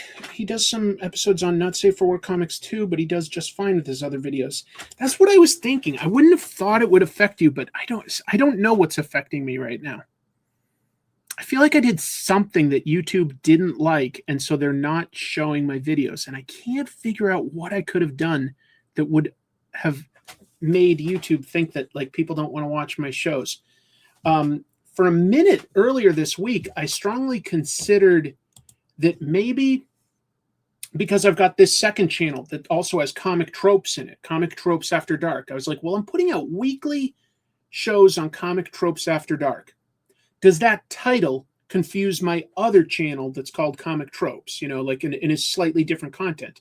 But I did some research on that, and no, like YouTube absolutely looks at each channel individually and is not going to get confused by similar words and stuff. And that makes sense because there's a lot of channels that can talk about a topic and different ones do different, levels of views. Yay for sharks. We're going to need bigger screens. I'll have to think of a good pun on that. I didn't hear that, but I'm not surprised. He's really up there in years. YouTube seems to take delisted videos and age-restricted videos into account when deciding who to push on the algo. But the channels I have seen this happen to were posting about a different subject. Well,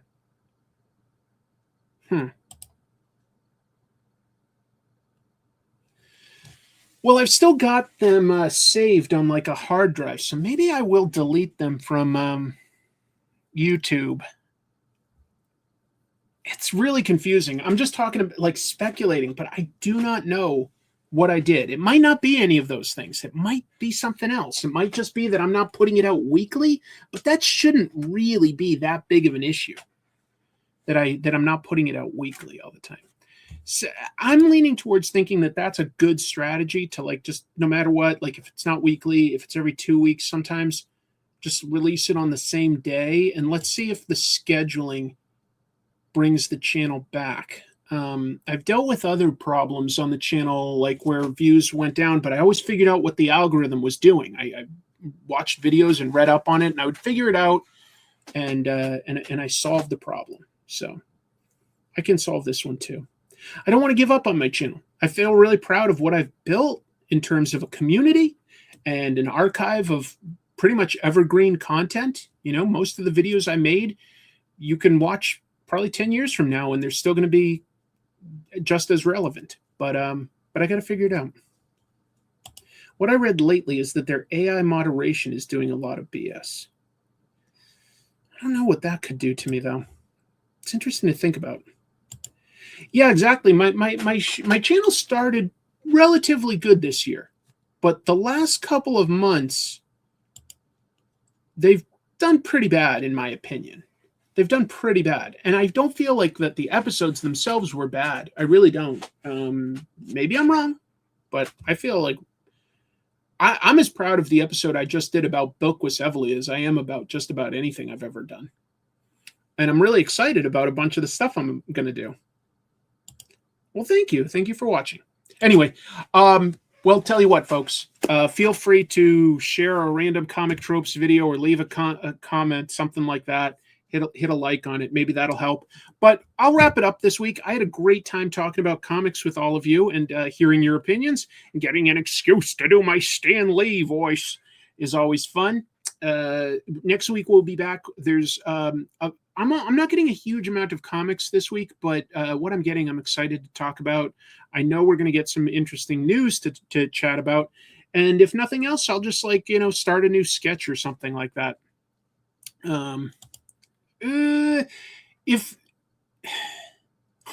Interesting question. If it continued this way, if all of my episodes perform the way they've been performing, like my revenue from YouTube is almost not worth mentioning right now. It's bad.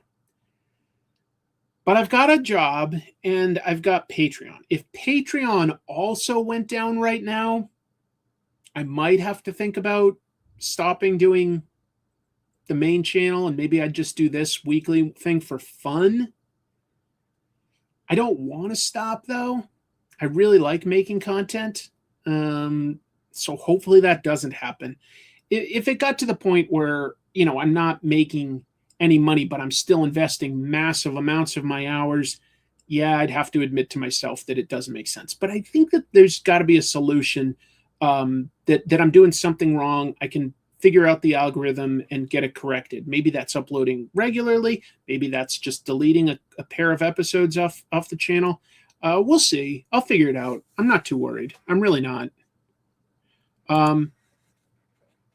Look, the other thing is I do like every once in a while changing things up a little bit. And so if I had to stop making fully edited videos because there was no money in it, I would probably still do like a live show and do interviews. And those aren't going to get much money, but they'd be fun for me. So I'll always do some sort of comic book content. Or I'd make my own comics and just talk about the behind the scenes process. So we'll see. We'll see. Somehow Dave has returned. I hope you enjoyed the Turok segment, Mr. Skippy I'm not here. But anyway, it's been a good time. You came in just in time for me to tell everybody that I'm taking off. Anyway, I had a great time. Thanks to all of you. And you gave me some stuff to think about, which I always appreciate. Take care of each other. Have a great June. I'll be here with you next week. And before then, you should probably have a He-Man episode. And if not a new Comic Tropes, I'll be very far along on an artist from the 90s that I think everybody loved that doesn't get talked about a lot. Take care, everybody. Keep reading comics. Bye.